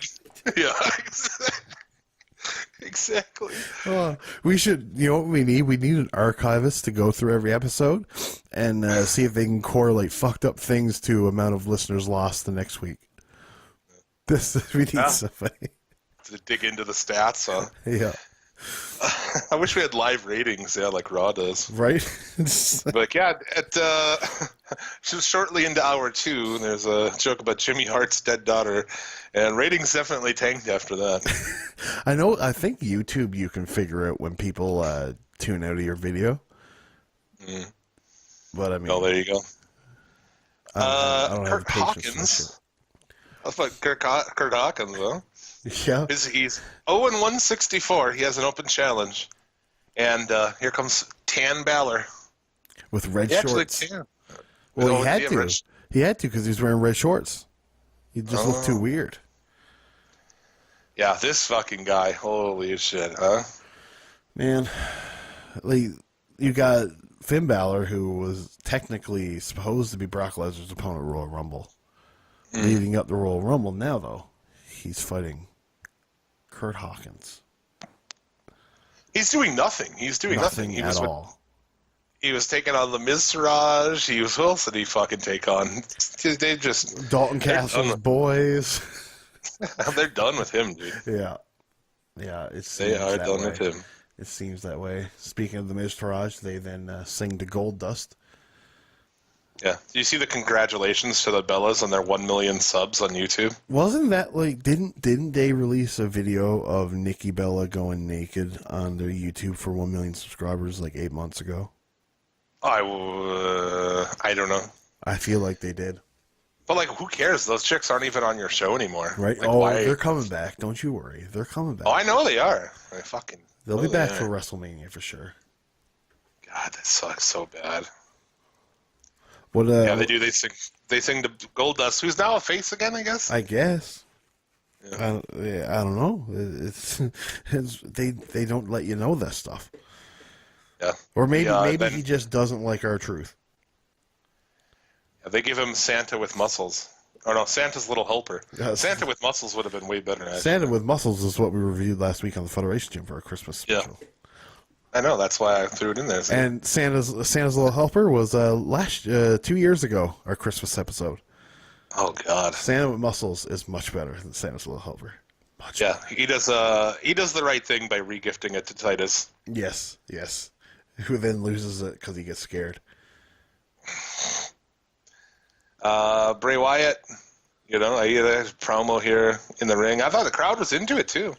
Yeah, I mean, well, because they got him paired up with somebody they like now, instead of pairing up with Randy Orton or some bullshit like that. It's crazy. Like, they've done all the wrong shit with Wyatt. Yeah. But still, everyone's like, I don't like him, but there's the potential. Everyone still sees the potential. Everybody still takes it with phones happen? and become fireflies every time he comes out. Yeah. I'd be worried that when they don't do that, You know, like when people stop whipping out their phones when Bray Wyatt comes out, that's when you got to worry. Yeah. Well, I mean, to me, he should be a guy who, when he shows up and, you know, puts in his promo, he's going after this guy, it should be a wow, you know, like, but he doesn't win ever, so no. What's the point? And then if you look at, they've always tried for him to be the new Undertaker. When did you see Undertaker wrestle every week? Yeah. You never did. You weren't watching Undertaker come out and wrestle a slow, clunky match every week. Yeah, you had to wait to pay-per-view to watch Undertaker work a slow, clunky match. Exactly. So you had to pay $54.95. But Matt attacks him and then grabs the mic and just does the laugh, and I don't get it. I was going to ask because I didn't want to be the only one to say that this sucked. It sucked. It sucked. It did. The crowd thought it sucked too because it's like, that's not what we liked about this. Is that what you took away? That like, oh, we liked that he does a dumb laugh? No. Vince likes that he does a dumb laugh. I bet you that just makes Vince laugh, and that's it. It's unfortunate. Could have had a great promo here. Could have, should have, would have. Because the crowd was hot at first. If he could have talked and kept the crowd going, and like he could have really fucking done something with it. Go out there and just laugh for 2 minutes. Okay. Yeah, it's so awkward. Like, that's all I got out of that. It made me awkward. If I was watching this with somebody else, I'd be embarrassed. Yeah.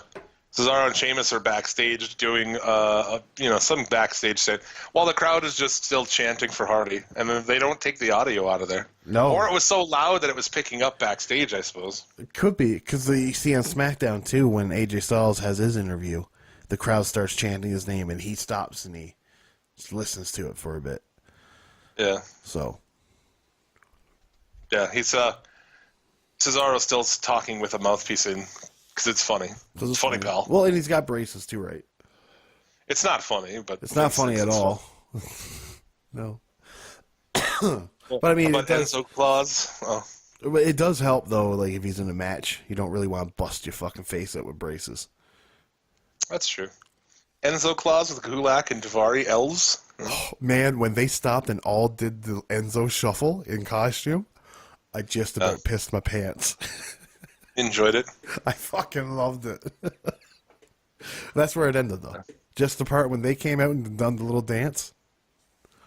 That was it. They take on Alexander Cesaro Ali. This was, So you're telling me you didn't like that little dance? Yeah, well, it was good. It was. I liked it. Okay. Just making sure. I like Gulak with him. Like, dude, Gobbly Gulak or whatever the hell he's calling him. Gabba Gulak. Gabba Gulak. Oh, man. And I feel, there's only two that really work with him, and that's Dar and Gulak. Nice. Right. Nice and who's the other guy? Daivari. Yeah, they're nobodies. They're nobody at all. At least the other two have some kind of character with them. Nice has a new thing where he does these knees, and it's the knees. Get it? Get it. I get it. You're still just an average dude. It's funny. It's funny, pal. Hey, pal, that's comedy. That's comedy, yeah. Definitely Tony Nese. Go do some crunches. Enzo and Alexander next week on Raw for the belt. Do you think they put it on Alexander? Probably not. No, probably not. You're right. They should. I think Alexander's he's so good. He's so really good, but are the crowd behind him? Well, no, who are they going to get behind? They're behind Enzo because he came from outside of this fucking shit. You know what I'm saying? Yeah. That's the only reason he's over is because he got over outside of this stupid show and these dumb segments. Yeah. The tag team was what got him over. His talking is what got him over. Him knocking himself out a couple times is what got him over. To me, you take it off Enzo here. You put it on Alexander. You set up Alexander with a newly again heel Atami. You go that direction, and you give Enzo something else to do with somebody else. Well, you can just do a series of tag teams or six ways or six mans or whatever with him and the rest of his cronies. So I think that gets all the bodies on there. Enzo and Nia are backstage. They're about to kiss under mistletoe when Bliss interrupts, about the Memorial Stephanie McMahon Memorial Royal Rumble. That's a month away. It's urgent. You've got to go right now. You got to go. You can't get your Mac on. The crowd wanted to see it. Yeah. The apparently it's an over segment with people that aren't wrestling fans. No, I've heard a lot of people say like that their family or something, they're watching this and their family came in and they got into it. They really liked Enzo. Yeah. Right. So it's like little things like that is like, oh, so this is not helping our argument to get Enzo away from this, eh? Fair enough. I just don't like too with what they've done with Nia, where she just like sits and bats her eyelashes and like, I don't know, dude.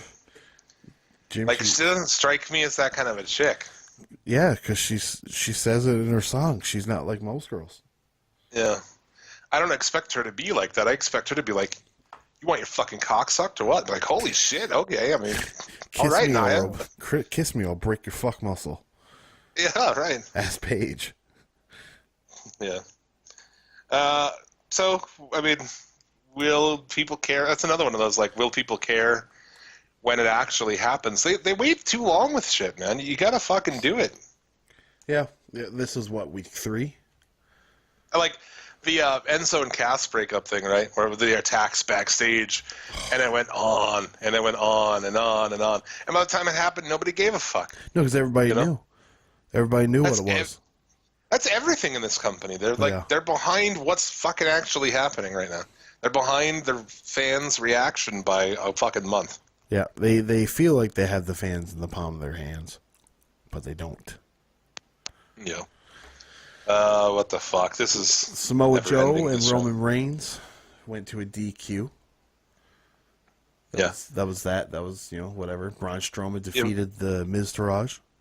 You ever heard of a southpaw right hand? Booker T says that he hit him with a southpaw right hand. Yeah, they gave him a little shit. You didn't hear from Booker T for a little while. He was quiet for a bit. That match had to be Stu's fucking stretch of the week fucking runner-up. Oh, I bet it was. That Coquina clutch just went on forever. He sits in this... Roman sold the hell of it. Sold the hell out of it, bud. But just send her. No, he fucking he sits in it so long that it like almost makes that move not, like the point of that move was when he gets the Coquina clutch on motherfuckers, it's over. Out. Yeah. And you build that up over time where every motherfucker gets in it, and then someday some guy gets out of it. Okay. Yeah, but and then that like, guy's a made man. But no. Yeah, everybody else is out cold in like fucking 30 seconds, but Roman Reigns sits in the thing for minutes before escaping from it. Yeah. He went to David Blaine's school of breath holding. Yeah. Reigns gets DQ'd for not breaking the assault. He then pushes the ref, which they very cutely gave him a $5,000 fine for on fucking Twitter. They're still trying to make him Stone Cold. It's so fucking stupid, dude. And then afterward, he like gives him 2 Superman punches and fucking takes him out of the stairs, and Joe gets nothing in. Yeah, hey man, it's the Roman Reigns show, bro. Fucking dumb. It is. Yeah, Rollins and Jordan win the belts as well. Yeah, that was I think this is obvious to get Sheamus off the road. Yeah. Which is a shame. Like Cesaro is going to die a horrible death again. Everybody he tags with fucks their neck. Yeah. Tyson Kidd, done. Would have died if he didn't have so many neck muscles. Sheamus, done. Really? What the fuck? Here's the chance. I mean, this Bring guy, up Hero. I think he's... Oh, God. Hero. Vince wouldn't put him on TV to save his life. Probably not. And, I don't know. Oh, with Alexa watching the Steph McMahon video again. She says she watched it 100 times. I think we've watched it about 200 fucking times. Yeah, she obviously doesn't watch the product, eh? Yeah. When she got the mic, Asuka comes out, she gets the mic. I was super worried about it, but That's all she didn't say anything. She said she entered the Royal Rumble. She will win because nobody's ready for Asuka. I was impressed. I was like, well done. Just 2 sentences that she can remember, and fucking she gives Alexa a kick in the ovaries and Make sure that Buddy Murphy can never fuck her again. Yeah. And that was Raw. I mean, it was pretty shit. Yeah, so all right. Now we Had got to moments. deal with Jason Jordan as an honorary Shield member. Cool. Is he an honorary Shield member? He's Really a tag- because of that? He's a tag team champion with Seth Rollins, man. Yeah. They need somebody to be a 3-way in any Shield match because, the Shield is dying a horrible death now that they rebooted it, and now there's only 2/3 of the Shield. Yeah.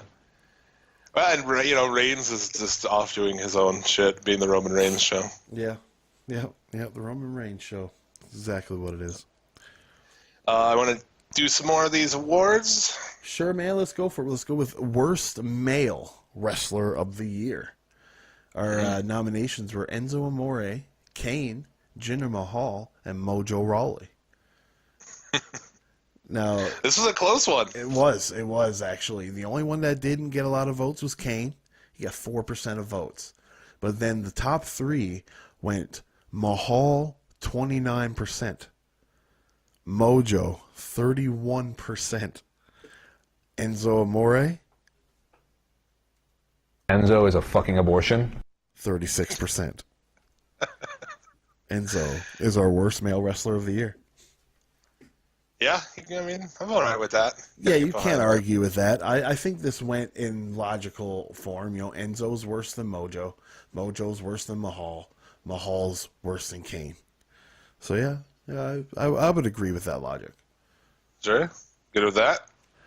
Then we go worst female. We're going to stay in the realm of worsts for this group. We had Nia Jax, Lana, Dana Brooke, and Alicia Fox. So Alicia Fox got the least amount of votes, 2.5%. Which, dude, there's a lot of people remember that they were pissed that she was on there, and she was mine. I nominated her. She was Yep. someone else must have too. I did. I imagine. I did. Oh yeah. Okay, well then we're in agreement on that because, dude, she tried to pin somebody outside of the ring. What else has she done? She fucked up a couple finishes. Yeah. She's awful. She is. She's She has awful. a good Northern Light suplex, but that's all she's got. Yeah. So she got 2.5% of votes. Nia Jax got 6.5% of votes. Come on, man. Come on. Dana Brooke got 41% of votes. And then Lana, half of all voters thought Lana was the worst female of the year. And I would She is say awful. she is awful. She is garbage. So I mean, you couldn't go wrong with picking any one of these 4. That's true. Were there any other honorable mentions you can think of? Well, I mean, Aaliyah from NXT. That's right. She was an honorable mention. Someone did nominate her. She's a good dude because she does suck. I agree. Then I believe there was another female nomination. We did this. It was started a while back, but yeah, Sonya Deville coming on strong in the last half of the year, Yeah, making a case for herself. Mandy Rose as well. Worst female promos, really. Sarah Logan's got that in the rap. Oh yeah. But let's go with worst tag teams, Jim. Worst tag team of the year. We had Hype Bros, Sabatelli and Moss, which I think they go better as S&M. Ascension, and the Colognes. Colognes, actually, we took a lot of heat for having the Colognes on there. And, they came in second place, so you can go fuck yourself. Well, and they're not. That's the thing. It's they need to understand what you're doing here. The Colognes are a great tag team in the ring, together, everything there. But I mean, that gimmick. They were also the shining stars all year. Yeah. Exactly. So what do you want from me? Coming in last place which is first place, Ascension. I'm guessing the Brazongo bits helped them out a little bit because they suck.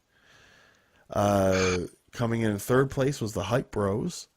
Which, you know it, bro. Second place, the Colognes, like we said, with 28.5% of votes. And Sabatelli and Moss coming in with a great healthy margin of 45% of votes to be SCL's worst tag team of the year. Yeah. Thank you very much for that, everybody who voted, because I was like, I hope that everybody gets behind what I'm saying here, and that Sabatelli and Moss are absolutely the worst tag team of the year. Yeah, and luckily, I was very happy that they won. Could have put the Street Profits in there. You could have put Heavy Machinery in there. You could. Maybe. I like Otis Dozovich too much to put Street Profits in there, honestly. I like it. It should be him and Bull. Bring back Bull. Yeah, that would be late now. much better. Yeah, it is too late. So should we get into SmackDown? Unless you want to do a little Mark you tank think in a Mark between. tank. Let's do it. Mark is a guy that pays his last $20 on crack cocaine.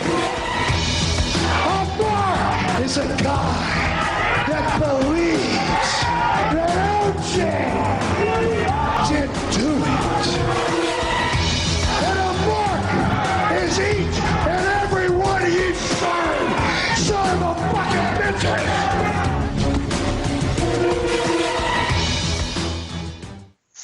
All right, Mark Tank, where I read Mark comments from online exactly as they type them. Let's get into this. JD Filibuster says, "Oh, no. I'm thrilled for Seth. I stand Seth Rollins. He makes me say burn it down in the bathroom for no reason."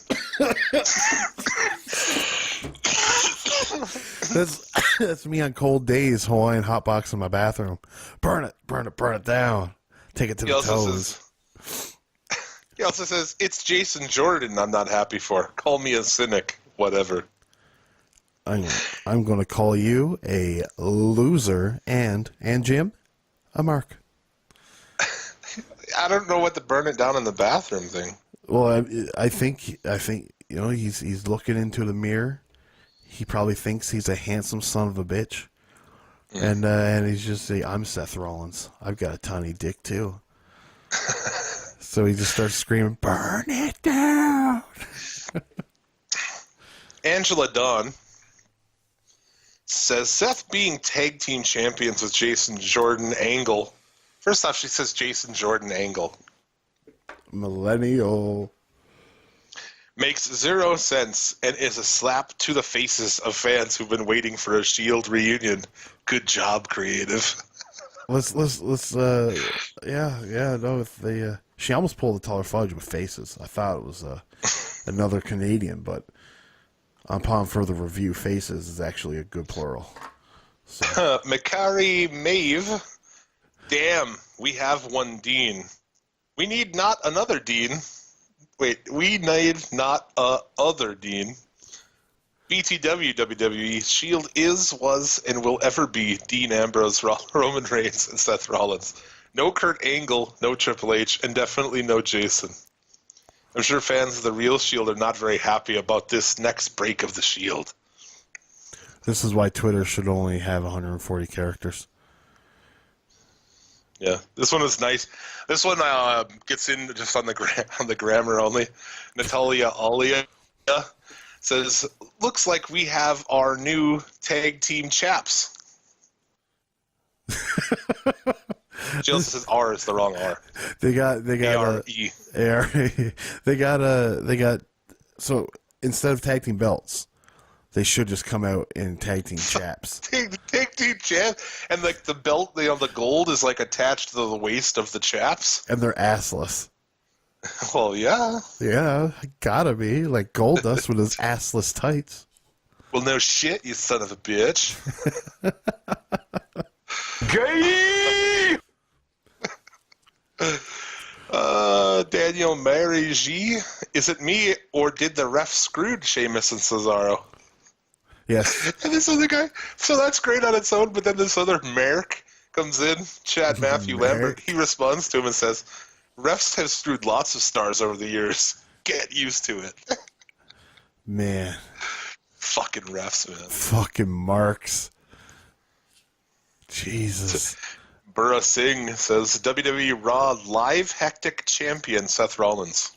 Live hectic. LHC. No, there's no sense. There's no sense. This guy's just a mark, Jim. Huang Min Min says, I will burn my Seth Rollins shirt down. If you do, please put that on YouTube. Yes. While you're wearing it. Oh, that's probably the kid from Raw.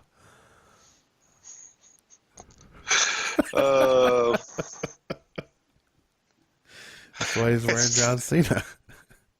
That's why it's typed so fucked up, yeah. Because he's like that kid is missing an eye. Well, I thought he was all scarry and shit. I don't know. Who knows? Cold blooded. Fucking Liam says, the new tag team championship, Seth Rollins and Jason Jordan, but what does it mean for the whole HOLE group to Dean Ambrose and Roman Reigns? Is Jason Jordan, the member for Shield? You want to take that one again? I feel like I need another go at that one. Because there's no periods at all, so I need to, do it as like a run-on. Go for it. The new tag team championship, Seth Rollins and Jason Jordan, but what does it mean for the whole group to Dean Ambrose and Roman Reigns? Is Jordan the member for the Shield? It sounds like you said it backwards and we put it forward. That's what it sounds like. Child. What those? Justin Oberpriller. That's what I'm. Man, that's what they are from now on. They're the Child. It's the Child. Justin Oberpriller. Dean should come back with AOP and start the new Shield. Oh boy! Well, because they wear tactical vests. They already got the vests. I mean, fuck. Fuck. I mean, now we gotta. Halfway through. We can get rid of this Paul Ellering guy who doesn't do a goddamn thing. Negrito Sandia says, first off, Negrito is a fucking awesome name. It is, I must say. Negrito. Sounds like a black Mexican wrestler. They call you Negrito. Negrito. I see what you're doing there. It says Raw is dead. Brock, Reigns, Enzo, and now Jordan champs. Only Alexa can save Raw, but we all know what's going to happen next. If Asuka become Raw Women's Champion, is the end of Raw. So that will be the end of Raw. So you're saying that if an Asian wins, he riots? I guess. Fair enough. This one's great. That's insensitive. The Black Brave says Black Brave? Ambrose. Yeah, Black Brave. Oh, that sounds like a shit Marvel villain. Yeah. It says, pray for Dean Ambrose. I don't know how I could watch WWE without Dean Ambrose. All my thoughts with you, Dean, and all my prayers for you, Dean. To get well so very soon, my dear twin brother, my dear lunatic fringe, Dean Unstable Ambrose. Man, and then it just says Jonathan David Good. I don't know. See, in any other circumstances, these people would be on like some kind of watch list for saying something like that. You see that shit online where people say like they'll be like, oh, that like Nikki's my sister, like I'm a Bella's sister, you know, or they'll be like they'll refer to people as like things in their life like that guy's like, he's my twin brother, like, whoa, dude. I'm sure he's not. You crazy son of a bitch. But hey. Here we go. So I got two more for you here, quick. Go for it. Fernanda Esperi says, I want my architect and my lunatic fringe as champions, not the crap of Jordan and my architect. I'm crying right now. Crying face emoji. I want the Shield, but I'm happy to see Seth as champ. Only congratulations for my architect. Oh man, she makes it too easy. Like that's you're all the people that I hate rolled up into one. You're all you're that person that needs a safe place because words hurt, And Words hurt too. Yeah, words hurt. Words hurt the soul. Go fuck yourself. Yeah. You ever heard of sticks and stones? May break my Motherfucker. bones. Yeah, did your grandma tell you about that shit? Yeah, no, see, sticks and stones may break my bone. No, I can't do it. I was gonna make a rape joke. I can't do it. Too early. Too soon. That's insensitive. I didn't even need to press the button. It's like that's insensitive fucking Inception. And this week's winner, this week's Mark Tank winner, Karen Caballero. Why these officially is the worst Raw and the worst Christmas ever. WWE has ruined my Christmas. What you just said is one of the most insanely idiotic things I have ever heard. Everyone in this room is now dumber for having listened to it. Thank you. Ruined her Thank you, Christmas. Oh, Christmas 2017. Don't even ask me about Christmas 2017. That was the worst WWE. Christmas ever. Fucking ruined it. Jim, have you ever had a Christmas ruined? If this goes dark, this is a mistake, but have you ever had a Christmas ruined? No, I don't really think so, man. I know one year, like, shortly after Christmas, the place I was living, like, the water fucking heater went out. Oh. So there was no water in the place. It was, like, freezing, cold like it is right now, you know? Yeah. And we had no water in the whole fucking place, and that was fucking brutal. That's pretty bad. We had a stove gave out on Christmas Day once, but we just went over to a family, like just my uncle's house. So it's nothing as bad as, you know, Jason Jordan winning the tag belts with Seth Rollins. No, I've never had to face that adversity in my life. I'm just fat. That's the worst thing, man. The worst thing that's ever happened. What about talk about SmackDown, I guess, or do more awards, whatever you want to do. Let's. How many more do I have left? We'll do two more. We're going to do Female of the Year, which would be the nominees would be Asuka, Charlotte, Rosemary, and Mia Yim. I don't know why all the shit went to me for Mia Yim being on this list. I didn't nominate her. Yeah, who did you nominate? I think it was Asuka. Yeah. Asuka's who was my main nomination. Should I call out who was the who nominated for the SCL Elders for Mia Yim? Oh, you know, huh? I do know. Lance, Who was it? so fine, Lance Levine. So He's so fine. if you want to throw your shade at somebody, don't throw it at me. Throw it at Lance. Yeah, at Chocolatier LL on the Twitter. Do it. There you go. Shout out, Lance. We love you. So we had Mia Yim with 1% of votes. Him. And maybe one other person. Yep, could be. Rosemary with 10%, Charlotte with 25%, and Asuka with 64% of votes. Now, Jim, up next is the one that you're worried about the most. Tag Team of the Year. Well, that's because it's just a no-brainer, dude. It's just a no-brainer who the Tag Team of the Year is. Well, let's go through the nominations in case anybody doesn't know. You had Young Bucks, New Day, The Usos, and War Machine. On Twitter, New Day was running wild. Or the Usos were running wild. Yeah. Jim was so upset.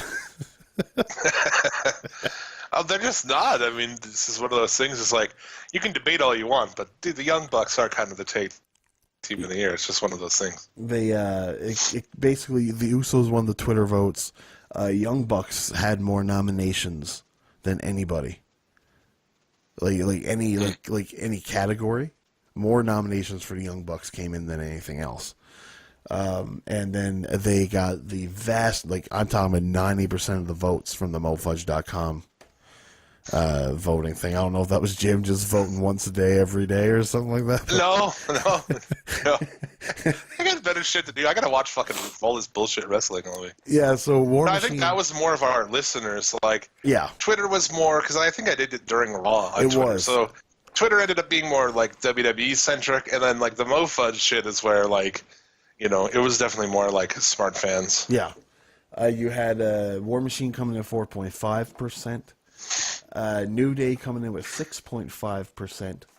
The Usos with 33%, and the Young Bucks taking Tag Team of the Year, SCL's Tag Team of the Year, Jim Vicious's Tag Team of the Year, 56%. There you go. So yeah, that's How many awards we got left after this? 4? 3 more. Only 3? I don't know. Wait, now let me. Oh yeah, 3 left. Okay, Yeah, 3. We'll get to those. We have Feud of the Year, or Male Wrestler of the Year, Feud of the Year, and Match of the Year. The 3 big ones. Yeah, coming up later, you better hang around. See, that's Right? something that they don't do on Raw. They don't give you a reason to hang around. But, I guess we talk about SmackDown.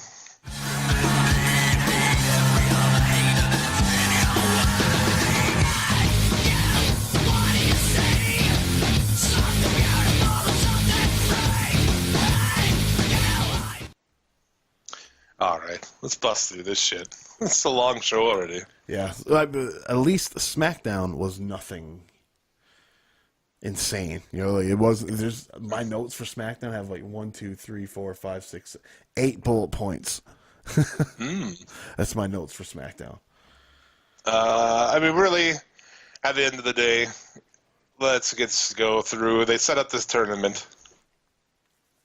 This What do you think about? Horrible U.S. title tournament. The state of the people in this tournament. So our first match was Jinder Mahal and Ty Dillinger, or really one of the matches. Then Bobby Roode and Baron Corbin were another match. Then it's Xavier Woods and Aiden English, and I can't remember the other one. Doesn't even matter. And dude, thank you everybody for helping. For calling in your tips about Ty Dillinger. He's been found. Recall last week I was saying that if you have any leads to his whereabouts, We did. We found him. We found him. Look, you put it out on the show, and then a week later he was found. Yeah, I mean somebody's listening, man. Somebody's listening. Cheers to you guys. But they didn't do it right. I was feeling like will they do this? This would be really awesome if they would, but no. Yeah, no. So they set up this U.S. title tournament. Dolph Ziggler is considered forfeit because he wouldn't respond to Brian's text. Yeah. So, I mean, that's logical. That's a great boss. Maybe. Does it say red? If it says red, then I'm okay with it. Exactly.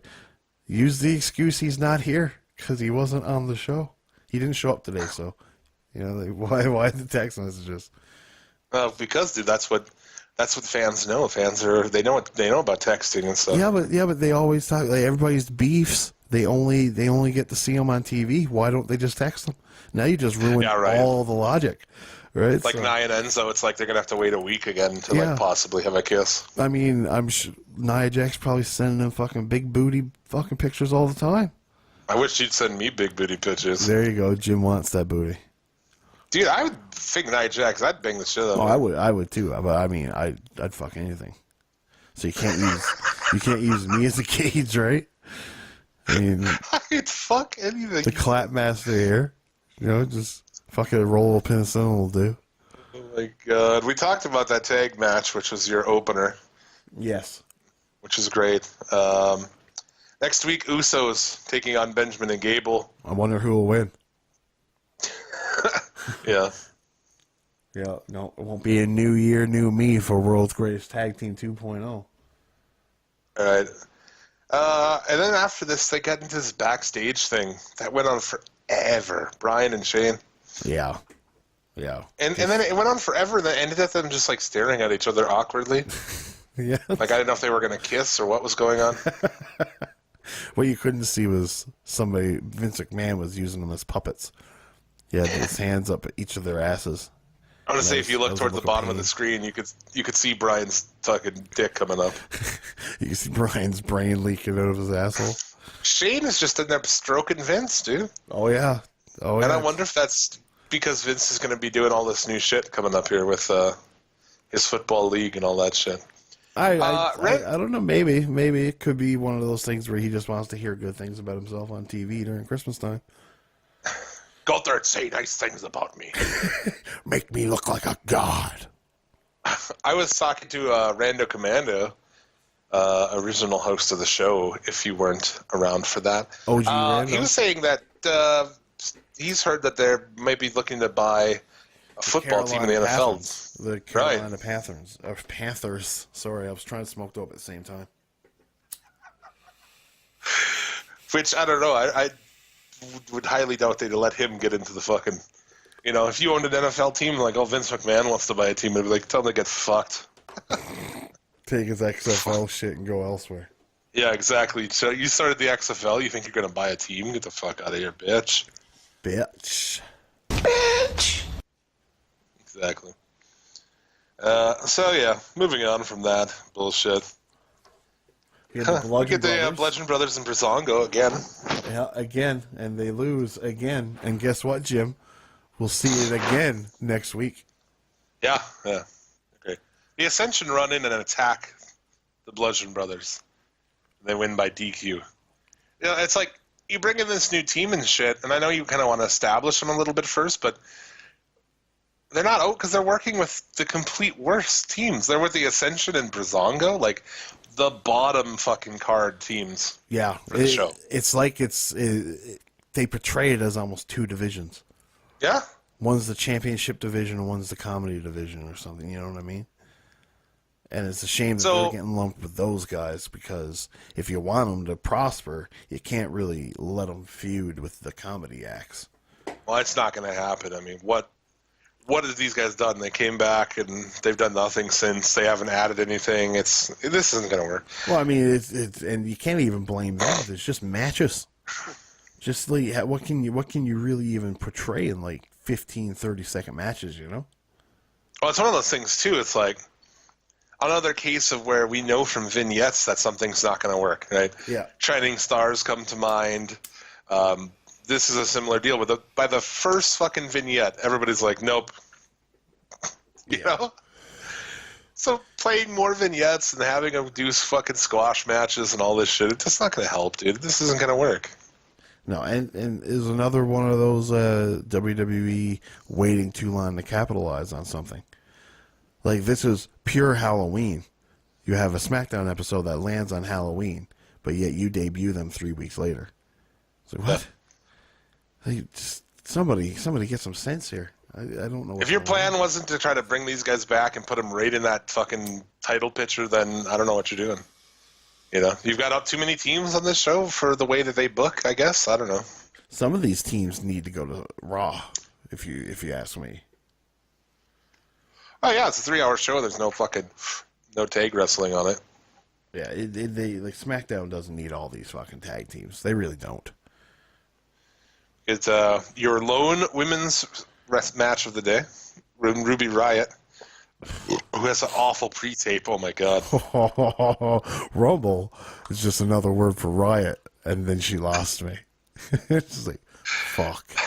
You lost me. Yeah, what did she say at the end? She said something else at the end that was just hyper stupid. Yeah. Oh, I can't even remember. I blocked it in my mind. Tons of interference. She wins in no time. Pointless. Post-match, they beat them down, and then 4 more women come down, faces and heels. Natalia's one of them. And they bail. They bail out of the ring, and they also bail like out of the fucking building. Like they complete cowards here. So Yep. Made to look like cowards. No, you know what else really bothers me, and I don't know how like people like any of those 3, why they would come down to the ring, pose like they're looking in at somebody in the ring when nobody's in there. You know what I mean? Like, yeah. It's so stupid. Like, why are you looking into the ring like you're giving somebody the "I'm gonna fuck you" eyes, and there's nobody in there? Why? It just makes no sense. Get a different fucking entrance. I've hated that entrance since it started. Where they come down and like it's like they're each one of them's doing their own thing. You know?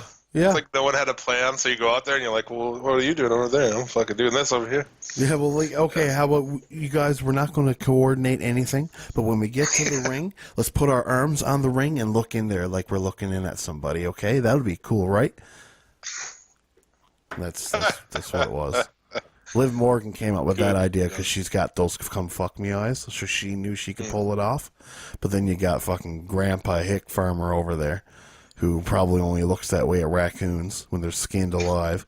Then you got Ruby Riott, who, well, I mean, she's Avril Lavigne 2.0, so she can just go fuck herself because everything's so complicated. So, yeah, raccoons are good eating if you cook them right. if you cook them in some coconut oil, you'll fucking really get the fats out. Raymond Rowe really loves it when it does this. Is she with him or what? Yeah, they're married. Oh, yeah. She's hot. Yeah, I like her too, Redneck actually. gimmick aside, she's got some thickness to her. Pretty She's good. got some thickness. Got that thickness. Yeah. There's a wrestler here called The Thickness. Yeah? I think he hates me. Every wrestler here hates me, as far as I know. Yeah, well, you know. Rude defeats Corbin in just a painfully average match. Jinder defeats Ty Dillinger. Yeah. Yeah. And, you know. Kevin Owens and AJ Styles wrestled to Kevin Owens won that match, didn't he? Yeah. Yeah, Kevin Owens won the match. Yeah, right. I also hit this Renee with Orton, and then Nakamura rolls into a huge pop. And, you know, I'm in my Royal Rumble. So, he's in the Royal Rumble. Yeah. Good, Knox. Shinsuke And Knox. Josh from Texas Toast Chainsaw Massacre, former guest on the show, they were there, and they actually had to sit through 205. Well, they didn't have to. I don't think WWE locked the doors or anything. They suffered through 205 Live so that they could watch Shinsuke Knox have a match. I don't know what the match was, but Man, no less. props to those guys, I guess. Yeah. They're actually, those guys are the first people to completely get every question right on the game show. Oh yeah, they killed that shit. They did with WWECW themes. Yeah, which is a weird thing. It's like, who the fuck? Why do you guys know all these WWECW fucking themes? Right? Yeah. That was a category that we were like, no one's gonna ever fucking be. And it was the category. first day I added it, I think. They fucking went right all for it. So We need to get that back. We're going to have some guests coming up here. We've confirmed Ash from Wrestling Shorts is going to come back post Royal Rumble show. Good. I quite enjoyed. He was probably one of my favorite guests. That aside from like our revolving door of guys, Yeah. right? But Ash was probably my favorite one because like we went into it just like, hey, this guy speaks with an accent. This might be. We don't know how much English he speaks, right? Yeah. I was like really worried about it. Yeah, it came off like he's super funny. I love that guy. Yeah, he was great, man. Like, and check out his stuff too, Wrestling Shorts. Yeah. So he'll be back. We're still working on some other shit. To do some shit with Wrestling Soup, hopefully. So good shit there. I don't know what else we got. Anyone else coming up? Gotta get Link's Kinetic back. I was talking to him the other day. Good. I'll be excited for that one. He hasn't been on for a while. Maybe Vince Russo will show up. We just kind of got away from having guests. Like when it started out, it was like, dude, we had guests. I had my flashback on Facebook. I saw this thing. It was like 3 months of booking, dude. Yeah. For this show. It was like every week was somebody. And it's like, I don't know. At some point, it's just fun to just do it us and our homies, Jared and, Links and shit. But yeah. And then you find, too, Jarrett makes his way onto these shows so often. It's almost he's on every episode. Yeah, he's on every episode somewhere. Yeah. Especially with the hot takes. Yeah, so Jared's like a co-host in itself. So there's many cogs in the SCL wheel. Beyond that, before we get to the end of the awards, the Ring of Honor was nothing other than that. It was only one other match. You had Simon Grimm. Simon Grimm. That was the only thing I was like, hey, let's talk about. Simon Grimm showed up. This show was in Florida, so I don't know if it was like, hey, he's local. Book him for a day or what. Maybe. But no, or is Simon Grimm going to be in Ring of Honor from now on? I got no. Like, they even teamed him up Flip Gordon, however weird that was, Like, what an odd teaming. But I mean, they were facing the Dogs, I suppose, and the Dogs and just go fuck. Isn't that Rhett Titus team? Yeah, they fucking suck. Fuck, man. It's really awful. Yeah, I couldn't fast forward that match faster. One guy's the big dog and one guy's the little dog. Yes. Sammy Guarva, I believe, is the other guy. When he comes out, like, I don't know why, if I was Colt Cabana or something, I'd say, it's the big dog every time. Do the yard thing, too. I would do the yard thing, too. Oh, I would, too. Yeah, fuck WWE. They don't have that shit trademark. You can't trademark that This shit. is big dog Rhett Titus's yard. You could believe that. Oh, that'd be great. Believe me, Riccaboni. This is the big dog's yard. Oh, that is good. That is good. I like that. They should do that. That would get me to watch that. We talked about that 10-man. It's it was craziness. Yeah. And we have NXT. Not really much on there either. Not really. No, we had the Street Profits against Sean Mercer and Riley Apex. Yeah. Riley Apex. He sounds like a BMX rider. He probably drinks a lot of Surge. Jerks off into monster cans. Street mountain biker. Yeah. And I've already forgot what his name was. What was his name? Sean Mercer and Riley Apex. The Apex, yeah, that's the guy. Oh shit! So the Street Profits. Sorry. Street Profits won, obviously. Then we had an NXT Women's Title match. Ember Moon taking on Sonya Deville. Oh God, I'm glad we brought this up because the end of this pissed me off. Well, tell me about it. Kairi Sane comes out. She's motioning towards her waist. Either she wants the belt or she's hungry. I don't know which one it was. Bitch is tiny. And then she was attacked by this Shane Baszler guy. Listen, I'm not going to sit by and watch them have a man come out and attack women, little frail Asian sexy women on TV. It's not right. It's not right. That's insensitive. Oh my God, what could make this chick more butch? Dress her up like a biker.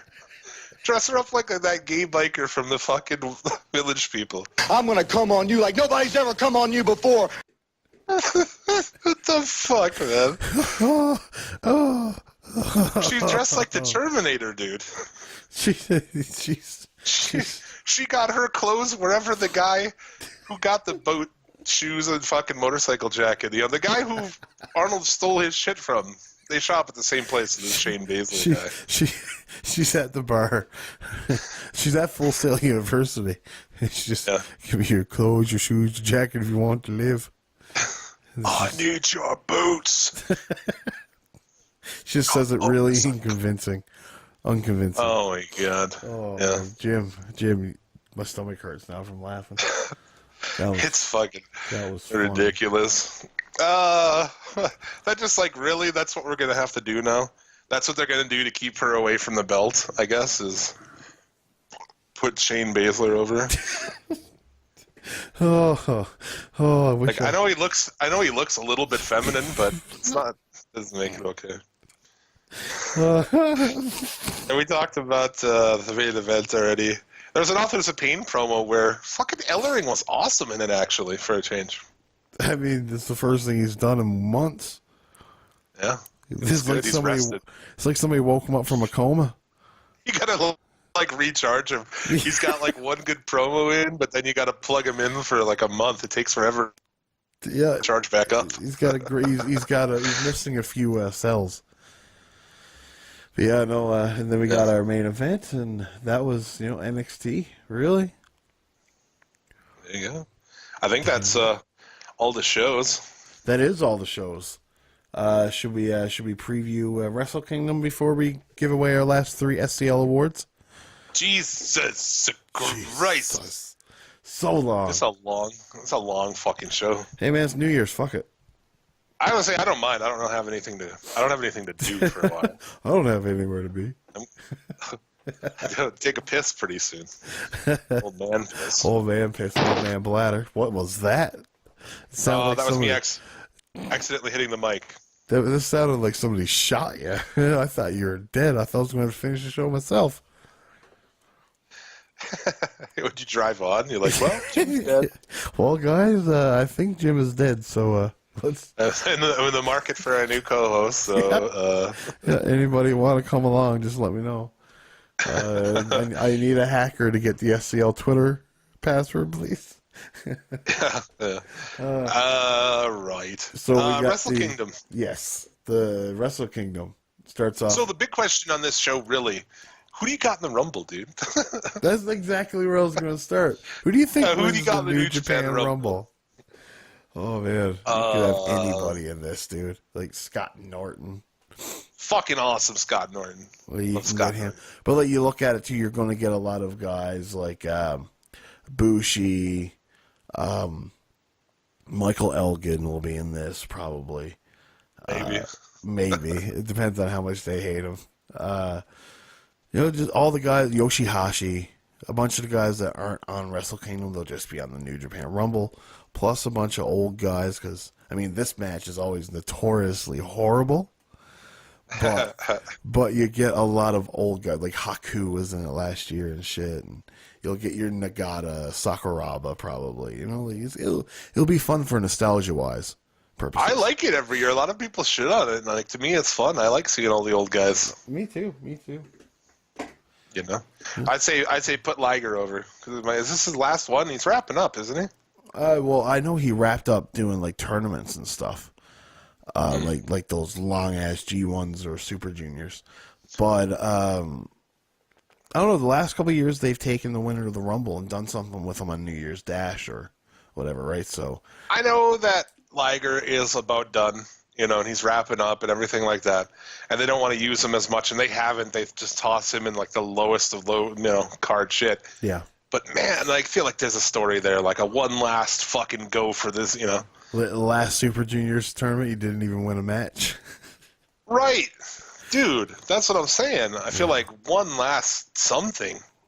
Yeah, maybe. One last big match on Wrestle Kingdom, with somebody. And yeah, like, well, I mean, they could do, like, he wins the New Japan Rumble. You could face the junior heavyweight champion for the title the next night at New Year's Dash, but will lose, obviously, because, I mean, it's not going to happen that quick. But I don't know. It's so hard to call the New Japan Rumble anyways, because you never know. yeah, and you never know who's going to fucking be in it. Yeah, they don't even announce it. Like, you go on to, like, NJPW1972.com. It's just question marks. That's it. Right? Like, it's New Japan Rumble, question marks. It's like, okay, cool. Fair enough. I love that Scott Norton does it. That's fucking cool. Yeah. Got Roppongi 3K. And the Young Bucks. Show and Yo. That should be a great opener. Amazing opener, I think. Yeah. I mean, it's a good way to start the show. Yeah. If that's indeed what's first. This is usually the New Japan card that they release on their website is usually how the show goes. So, and it seems like me and you have the same card. So, Yeah. I would imagine this is going to be the show opener. I would like to see this match get some time because we know how they like to slight the New Japan, the juniors sometimes with time, but whatever. The match should be great though. Not like the next match though, which is the never openweight six-man tag team championship gauntlet match. Don't even name all these people in this, please. no, I won't. It's just all of the tag teams that aren't on the show in the gauntlet match. Yeah. Then we get Kota Ibushi and Cody, which I don't know. I don't know. I'm not like the match is gonna be good, obviously, because Kota Ibushi's in it, and Cody's not a slouch. But you could have a much better match with Kota Ibushi than Cody. Yeah. But I mean, it should be good. I'm a notorious Cody hater, and I mean I hated Michael Elgin, so you know how that turned out. I like Cody personally, but I don't know. I don't know. I'm indifferent. I loved Cody at Final Battle. I thought it was fucking awesome. Came with the blonde hair. Blonde Cody's pretty dope, yeah. And juiced and like fucking, it was good. I agree. Then we have a Killer Elite Squad against Sonata and Evil. I would imagine Sonata and Evil wins this one. But, I mean... I really wish they would get some fucking decent, fucking heavyweight tag teams. Right? Hopefully Sonata and Evil winning this is like the change in the tide, because Sonata and Evil are good. You know, Evil's like second in command in Los Ingobernables. You know, he beat Okada in the G1, right? So like they've got him positioned well. But yeah, that's something they really need to work on. The IWGP Heavyweight Tag Team Championship, schmaz is pretty gross. The Never Openweight Championship, which would be Minoru Suzuki taking on Hirooki Goto in a hair versus hair match. Yeah. That's Is that the only step to that? yeah, as far as I know. Why? What have you got? Oh, what I was looking at seems to have some kind of I don't know. It's on Wikipedia, so who fucking knows? But what was it? It says loser haircut and no seconds death match. I don't know what that even means. I don't either. Wikipedia, dude, they're on point. No seconds death match. I can't see Minoru Suzuki getting his hair shaved. I would enjoy it. I'd be all for that. Well, I would be all for it too, but it just seems odd to have Minoru Suzuki shave that signature hair. After that, just be a bald guy in black shorts. Yeah. Like, how awkward would that be? Yeah. But yeah. Either way, you got the next match could be Marty Scurll, Will Ospreay, Kushida, and Hiromu Takahashi for the junior heavyweight title. I think this is going to be awesome, man, because they don't do, unlike WWE, they don't do fucking four-way matches and shit very often. Not in singles, no. In tag teams, they'll do it, but not in a singles capacity, no. You're right. This is going to be a good-ass match. It's got to be. Like, you just look at the names in it. There's no way this is not going to... This is going to be probably... I don't know, you could probably put this up as this could be on our top 3 next week. Yeah, I would say that this is, as far as matches I'm looking forward to on the card, this is like number 3. Yeah. Only because Tanahashi's fucking hurt. So fucked up, yeah. Yeah. Doesn't he look like, I tweeted out this, doesn't he look like the curly-haired kid from Stranger Things with his new perm? Yeah. Yeah. I can see that. It's great stuff. Our next match is obviously Hiroshi Tanahashi and Jay White. I expect them Blade. to put the belt on White here. I do too. And Tanahashi goes away to get fixed up. Yeah. But wouldn't it be something, though, if this match is great? Dude. That's the thing is, like, you've seen how he's moving, and you're like, there's no way. But how many times have you said there's no way before? Right? Right? Exactly. Like, oh, he's fucked. This is going to be shit. He's hurt as fuck. And then he comes in and it has a great match. Right? Like, he might be having a midlife crisis now with his hair and shit, but, like... Yeah. I don't think the match is going to suck at all for a second. But I don't have any other expectations other than that. Last I saw Tanahashi could hardly walk. Exactly. The last time I seen, he was struggling to get up the steps. And his arm is fucked, too. Yeah, he's had a torn bicep for months. So I think he tore it over in ROH. So when silly. they tore him. Yeah. So And then, of course, we have Alpha versus Omega. yes, the no DQ match: Kenny Omega versus Chris Jericho for the United States Championship. I'm hoping that this is like the fucking will go down as like the craziest kind of no DQ Falls. It's not Falls Count anywhere though, is it? I don't know. I don't think it will be, but that's Do you not think going to that they'll stop go him from crazy? brawling. Brawl this like out into the fucking stands and up in the fucking concourse and shit. Maybe it's possible. That'd be awesome. It's not something that's seen in Japan lately, though. Hey, Right. you know what I mean? Love to see that. Kenny Omega was on Observer Radio a little while ago, like last night or something like that. With Dave Meltzer, and they were talking. He was saying that they want this to be, something that nobody's ever seen before. Yeah. So I by that, like look at WWE and all the brawls they've had. So I don't know what to expect. I expect it to be really good. There's a lady in the men's bathroom. It's got a bicycle. Yeah. There's definitely a lot of bicycles over there. Right, that's true. You have to look very far to find a bicycle. Yeah. Yeah, dude, that's an interesting thing. I'm excited to see Jericho Omega for sure. So this airs when for us then? It's on the 4th, which is Thursday. Yes. So it airs my time 2:00 in the morning of January. On 4th. Thursday. Yeah, Thursday. Yeah, Thursday morning, 2:00 in the morning. Thursday. And then it'll be 3:00 your time. Okay, well, Wednesday night, I'm fucking done on everything. No fucking Facebook, no Twitter, and I'm not going on any social media until I get to come home and watch that shit. I agree. I'm going to be in the same boat. I'm not going to. I'm going to be. I'm absent from Twitter all the time. I just lurk around. Well, dude. And then that Facebook too, right? Like there's like you see these people on Facebook and they go into these groups and like, oh, in case you didn't see this. Like, dude, in case what? You didn't see it either. You know, I hate when people like they don't see the show. They just, oh, I'm gonna post this and spoil it. And it's like, dude. Of course I didn't see it. It was at fucking 4 a.m. Like I'm gonna watch it when I go home. And now you fucked it up for me, you cocksucker. Yeah. I somehow got to avoid my brother too because he ruined the last one on me.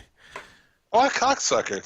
Well, yeah, because I opened up my door, and well, he gets up a lot later than I do, right? Because he works nights. Yeah. So I guess he just assumed that I had seen it, right? So I opened up the door, and he just, hey, you hear about Chris Jericho? Cocksucker. Yeah. But, whatever. I'll just avoid like the plague on the 4th. Yeah.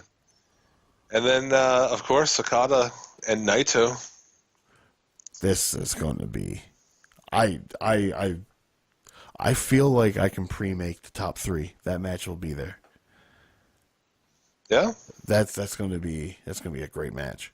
I know expectations are very high for it. Yeah, I can't see it being anything other than great. You got Naito and Okada. Okada, who's had like 10 great matches this year. And Naito, who he had that match against Kenny Omega, that was great.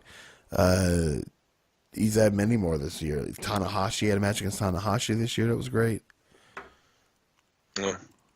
Looking forward to this show more than I have any other wrestling show. Well, probably since Wrestle Kingdom last year. I was just going to say, yeah, this is the most hyped I've been for a wrestling show since January 4th, 2016. Or 2017. I was pretty hyped to see Lucha Underground shit this year, Ultima Lucha, but yeah, you definitely correct there. So that's Wrestle Kingdom. That is Wrestle Kingdom. Enjoy the show and don't fucking spoil it. No, assholes. don't be a fucking loser. Oh fuck! I want to give shout outs to our friends in podcasting and Wrestling Soup. Don't forget our last 3 awards. Oh, I won't. Okay. Our friends at Wrestling Soup, The Strap, Shooting the Shiznit, Sat Pod, New Blood Rising, good dudes over there. What else is there? I think that's on YouTube. You can check out Rock Reviews, Slat Rock Wrestling, Wrestling Shorts. What is coming up on the Federation, man? You just put up 2 for Christmas. We did. We put up 2 for Christmas. I don't know if there's anything coming up. Our next episode, like our next timeline episode, is going to be WrestleMania 20. And then we're going to be going in and doing the Sting Ric Flair angle in 1989. So it's going to be a vast change. We haven't reviewed anything older than 99. Or no 2000. No, 97. We did Canadian Stampede. So yeah, that's about as old as we've went. So this is going to be different. But for sure. I don't know when that's going to be. I don't know when the next episode's coming out. We gave out 2 episodes, so I don't know when. Well, there you go. Follow at the Federation on Twitter, and you find out first, right? Exactly. Subscribe to them shits and all that. Yeah, pay-per-view Take 2, SummerSlam 2011, sometime in January. I wish I could do more shit. You and I just talking last night. I was like, I've got all these ideas for like other pods I would love to do, and it's like I just can't do it, man. I can't do it anymore. No, it's just tapped. with like work and everything like that. Yeah, I was the same thing. I wouldn't mind doing more stuff, but it's just like, well, Until we get to where this is our job. yeah, Never. exactly. Which is never. No. Yeah. So that's where we're at. So you can hear the disappointment in your voice. That I have to piss really bad. Your eyes are floating. They are. Yeah. So I might just go do that while you set up these last awards. There you go. That's what we can do while Jim is peeing. We could edit. That's the thing. Is like we could do these cuts and edit this, but fuck it, dude. It is what it is. 5-star podcast. Yeah, I mean, I'll start with the lowest one. So if one's gone by the time you get back, well, so be it. Or I mean, now that I have mobility, I could just piss on the show. That's true. Don't piss on the show. I thought that's what you do every week already. Yeah. All right, I'll be coming back. So no, we have the next one would be Feud of the Year, which consisted of Omega and Okada. Then we had the Usos and the New Day, the Festival of Friendship or Jericho and Owens, and then Marty the Moth and Phoenix from Lucha Underground. Lucha Underground, sticking with the not getting love, got 1% of votes, just like Mia Yim. And then we had Jericho and Owens coming in at third with 24%. Usos and the New Day, which was probably one of the better back and forths of 2007 in WWE, got 33% of votes. And coming in first place with 42% of votes, it was Omega and Okada from New Japan, who they had their trifecta, the first match at Wrestle Kingdom 11, then at Dominion, and then in the G1. So, yeah.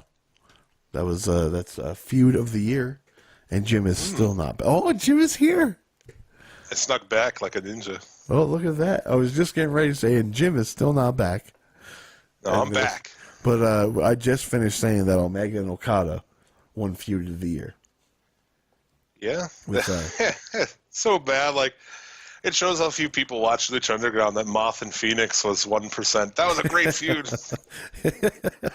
That's probably just me. Jim's vote. Yeah. I Hell. love that feud. I think, like, dude, the Moth is great. Him with Santos, that was awesome.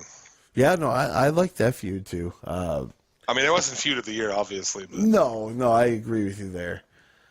But I mean, it would have been nice for them to get a little bit more love. That's true. They did tell a great story. So I'll get into our female wrestler of the year, which I already went through. I'll go into our male wrestler of the year, which Kenny Omega, Katsuhiro Okada, AJ Styles, and Tetsuya Naito. So this one actually was fairly close as well. Yeah, Naito coming in last place with 15% of votes. AJ Styles and Kenny Omega came in tied for second place with 27.5% of votes. 0.5, 33 and a third %, dude. And then Okada came in first for SCL's first ever male wrestler of the year with 30% of votes. Surprised. I mean, to me, Omega was, but, I can understand the Okada argument as well, but yeah. I thought for sure Styles would win this just based on, popular I voting. agree. He was I think our Twitter, he was very popular on the voting, if I'm not mistaken. But then when we factored in the elders and the Mo Fudge voting, it ended up being Omega and Okada. Good stuff. And then we got match of the year, which would be again Omega and Okada, and we just blanket statement. Any insert any of the three here. Then we had Okada Shibata, Fox and Killshot from Lucha Underground, and Omega and Naito.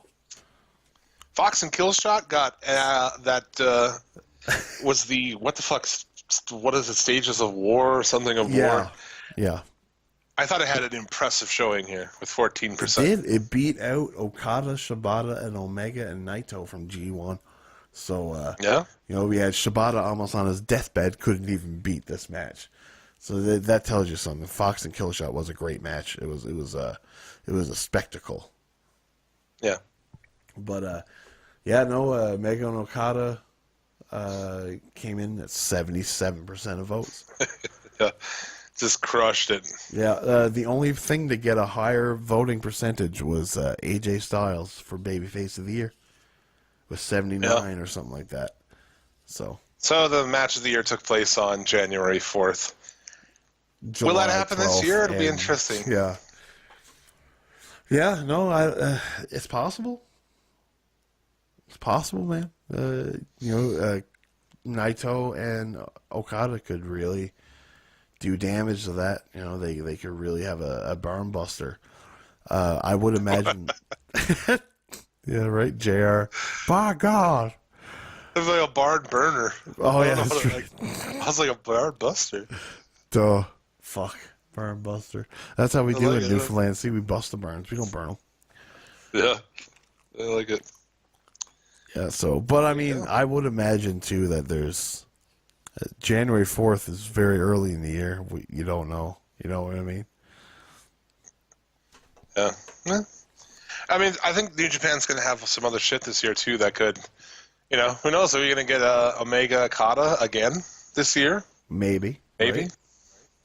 Last time they fought, Omega won. They're tied. So they're going to have a match sometime. Yeah, it's going to happen. Good shit. Looking forward to that. We'll be back next week. We'll talk all about it. Jared might be hanging out with us, recapping Wrestle Kingdom. Well, yeah, that was the goal for a couple weeks now, wasn't it? To have Jarrett come in to talk about. Yeah, I think he said he wanted to at least come on to talk about Wrestle Kingdom. Yeah. If anything, so maybe we will have that. Do we have anything else before we do these shout-outs? No. No, I don't All right, think well. so. You can also head over to our Facebook page. Oh, Got it. throw us a like over there. And, holy fuck, that's loud on my end. Yeah, I turned it down. I realized. And check out our Hall of Fame section under the albums. Put new person in. Try to every episode, but you know how it is. So check that shit out. Shout-outs. You get a shout-out by retweeting our pinned episode on Twitter. Help spread the word. Help us take over the world of wrestling podcasting. Also, we passed 28,000 followers on Twitter, so shout out to all of you. Awesome. Thank you guys very much. Spanish Announce Pod. Johnny Utah. Our boy Burbs, MC Burberry. Lynx Kinetic. B Schwing 22. I'm going to Jackson. He's so divine. Mr. Lance Levine. Mia Yim. Wayne G. Oh, what? Oh, nothing. Don't worry Wayne about it. G. JC Sterling. AC Patty. Federation. Keith Martin. Tremaine Lasley. Mikey C. Redfield. Shooting the Shiznit Podcast. The infamous Chris Savage. Caleb Morganfield. The Jumpin' Jeremy Foltz. Jay Orduna. And Scotty from the Sat Pod. Thank you very much, everybody. Retweet this episode and get a shout out next week. Shit. There you go. So I think that's about it. You got anything else before we go? No. Happy New Year. Jim, how was your Christmas? Was it good?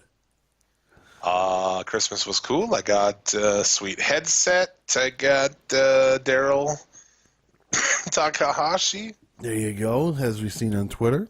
Yeah. I had a bunch of German food. My mother made cheese buttons and Nefla soup.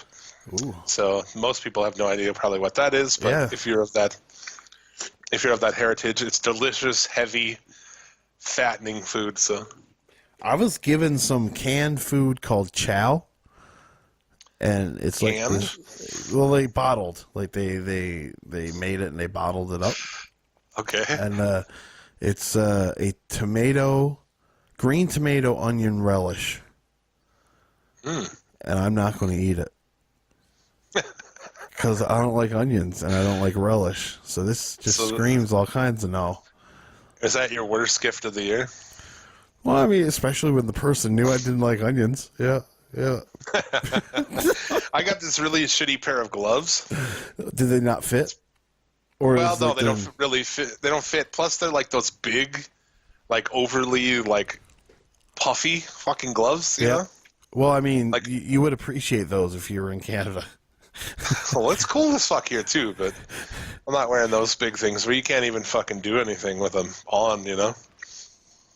That's probably my shittiest gift of the year. Fair enough. So yeah, happy New Year. Be safe. Don't drink and drive, baby.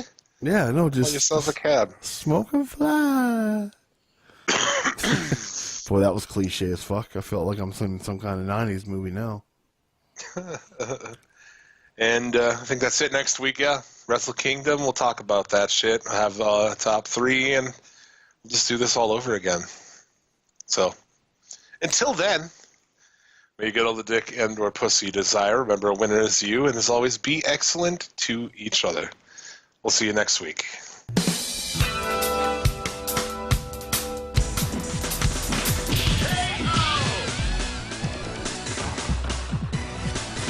Here comes the new challenger. Select your character. Select your fighting style. Nobody blink. Triumph or die.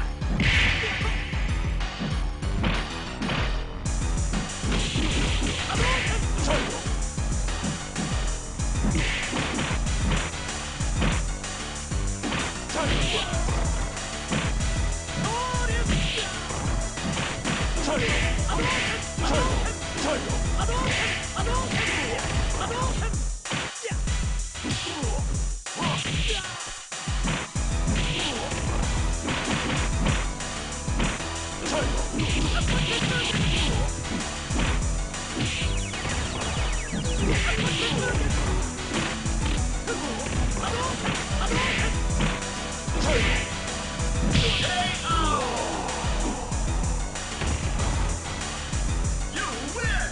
Hey, come on, stand up. Face it straight.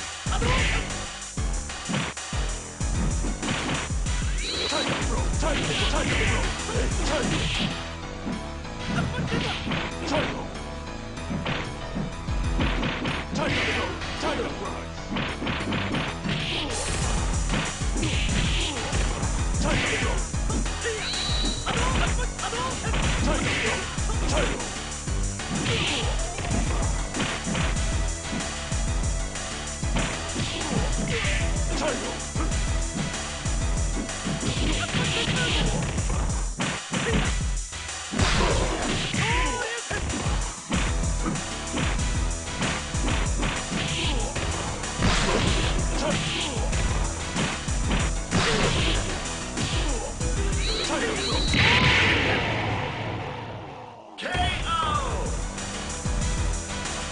You win! Here comes a new challenger. Select your fighting style. It all depends on your skill. Go for broke.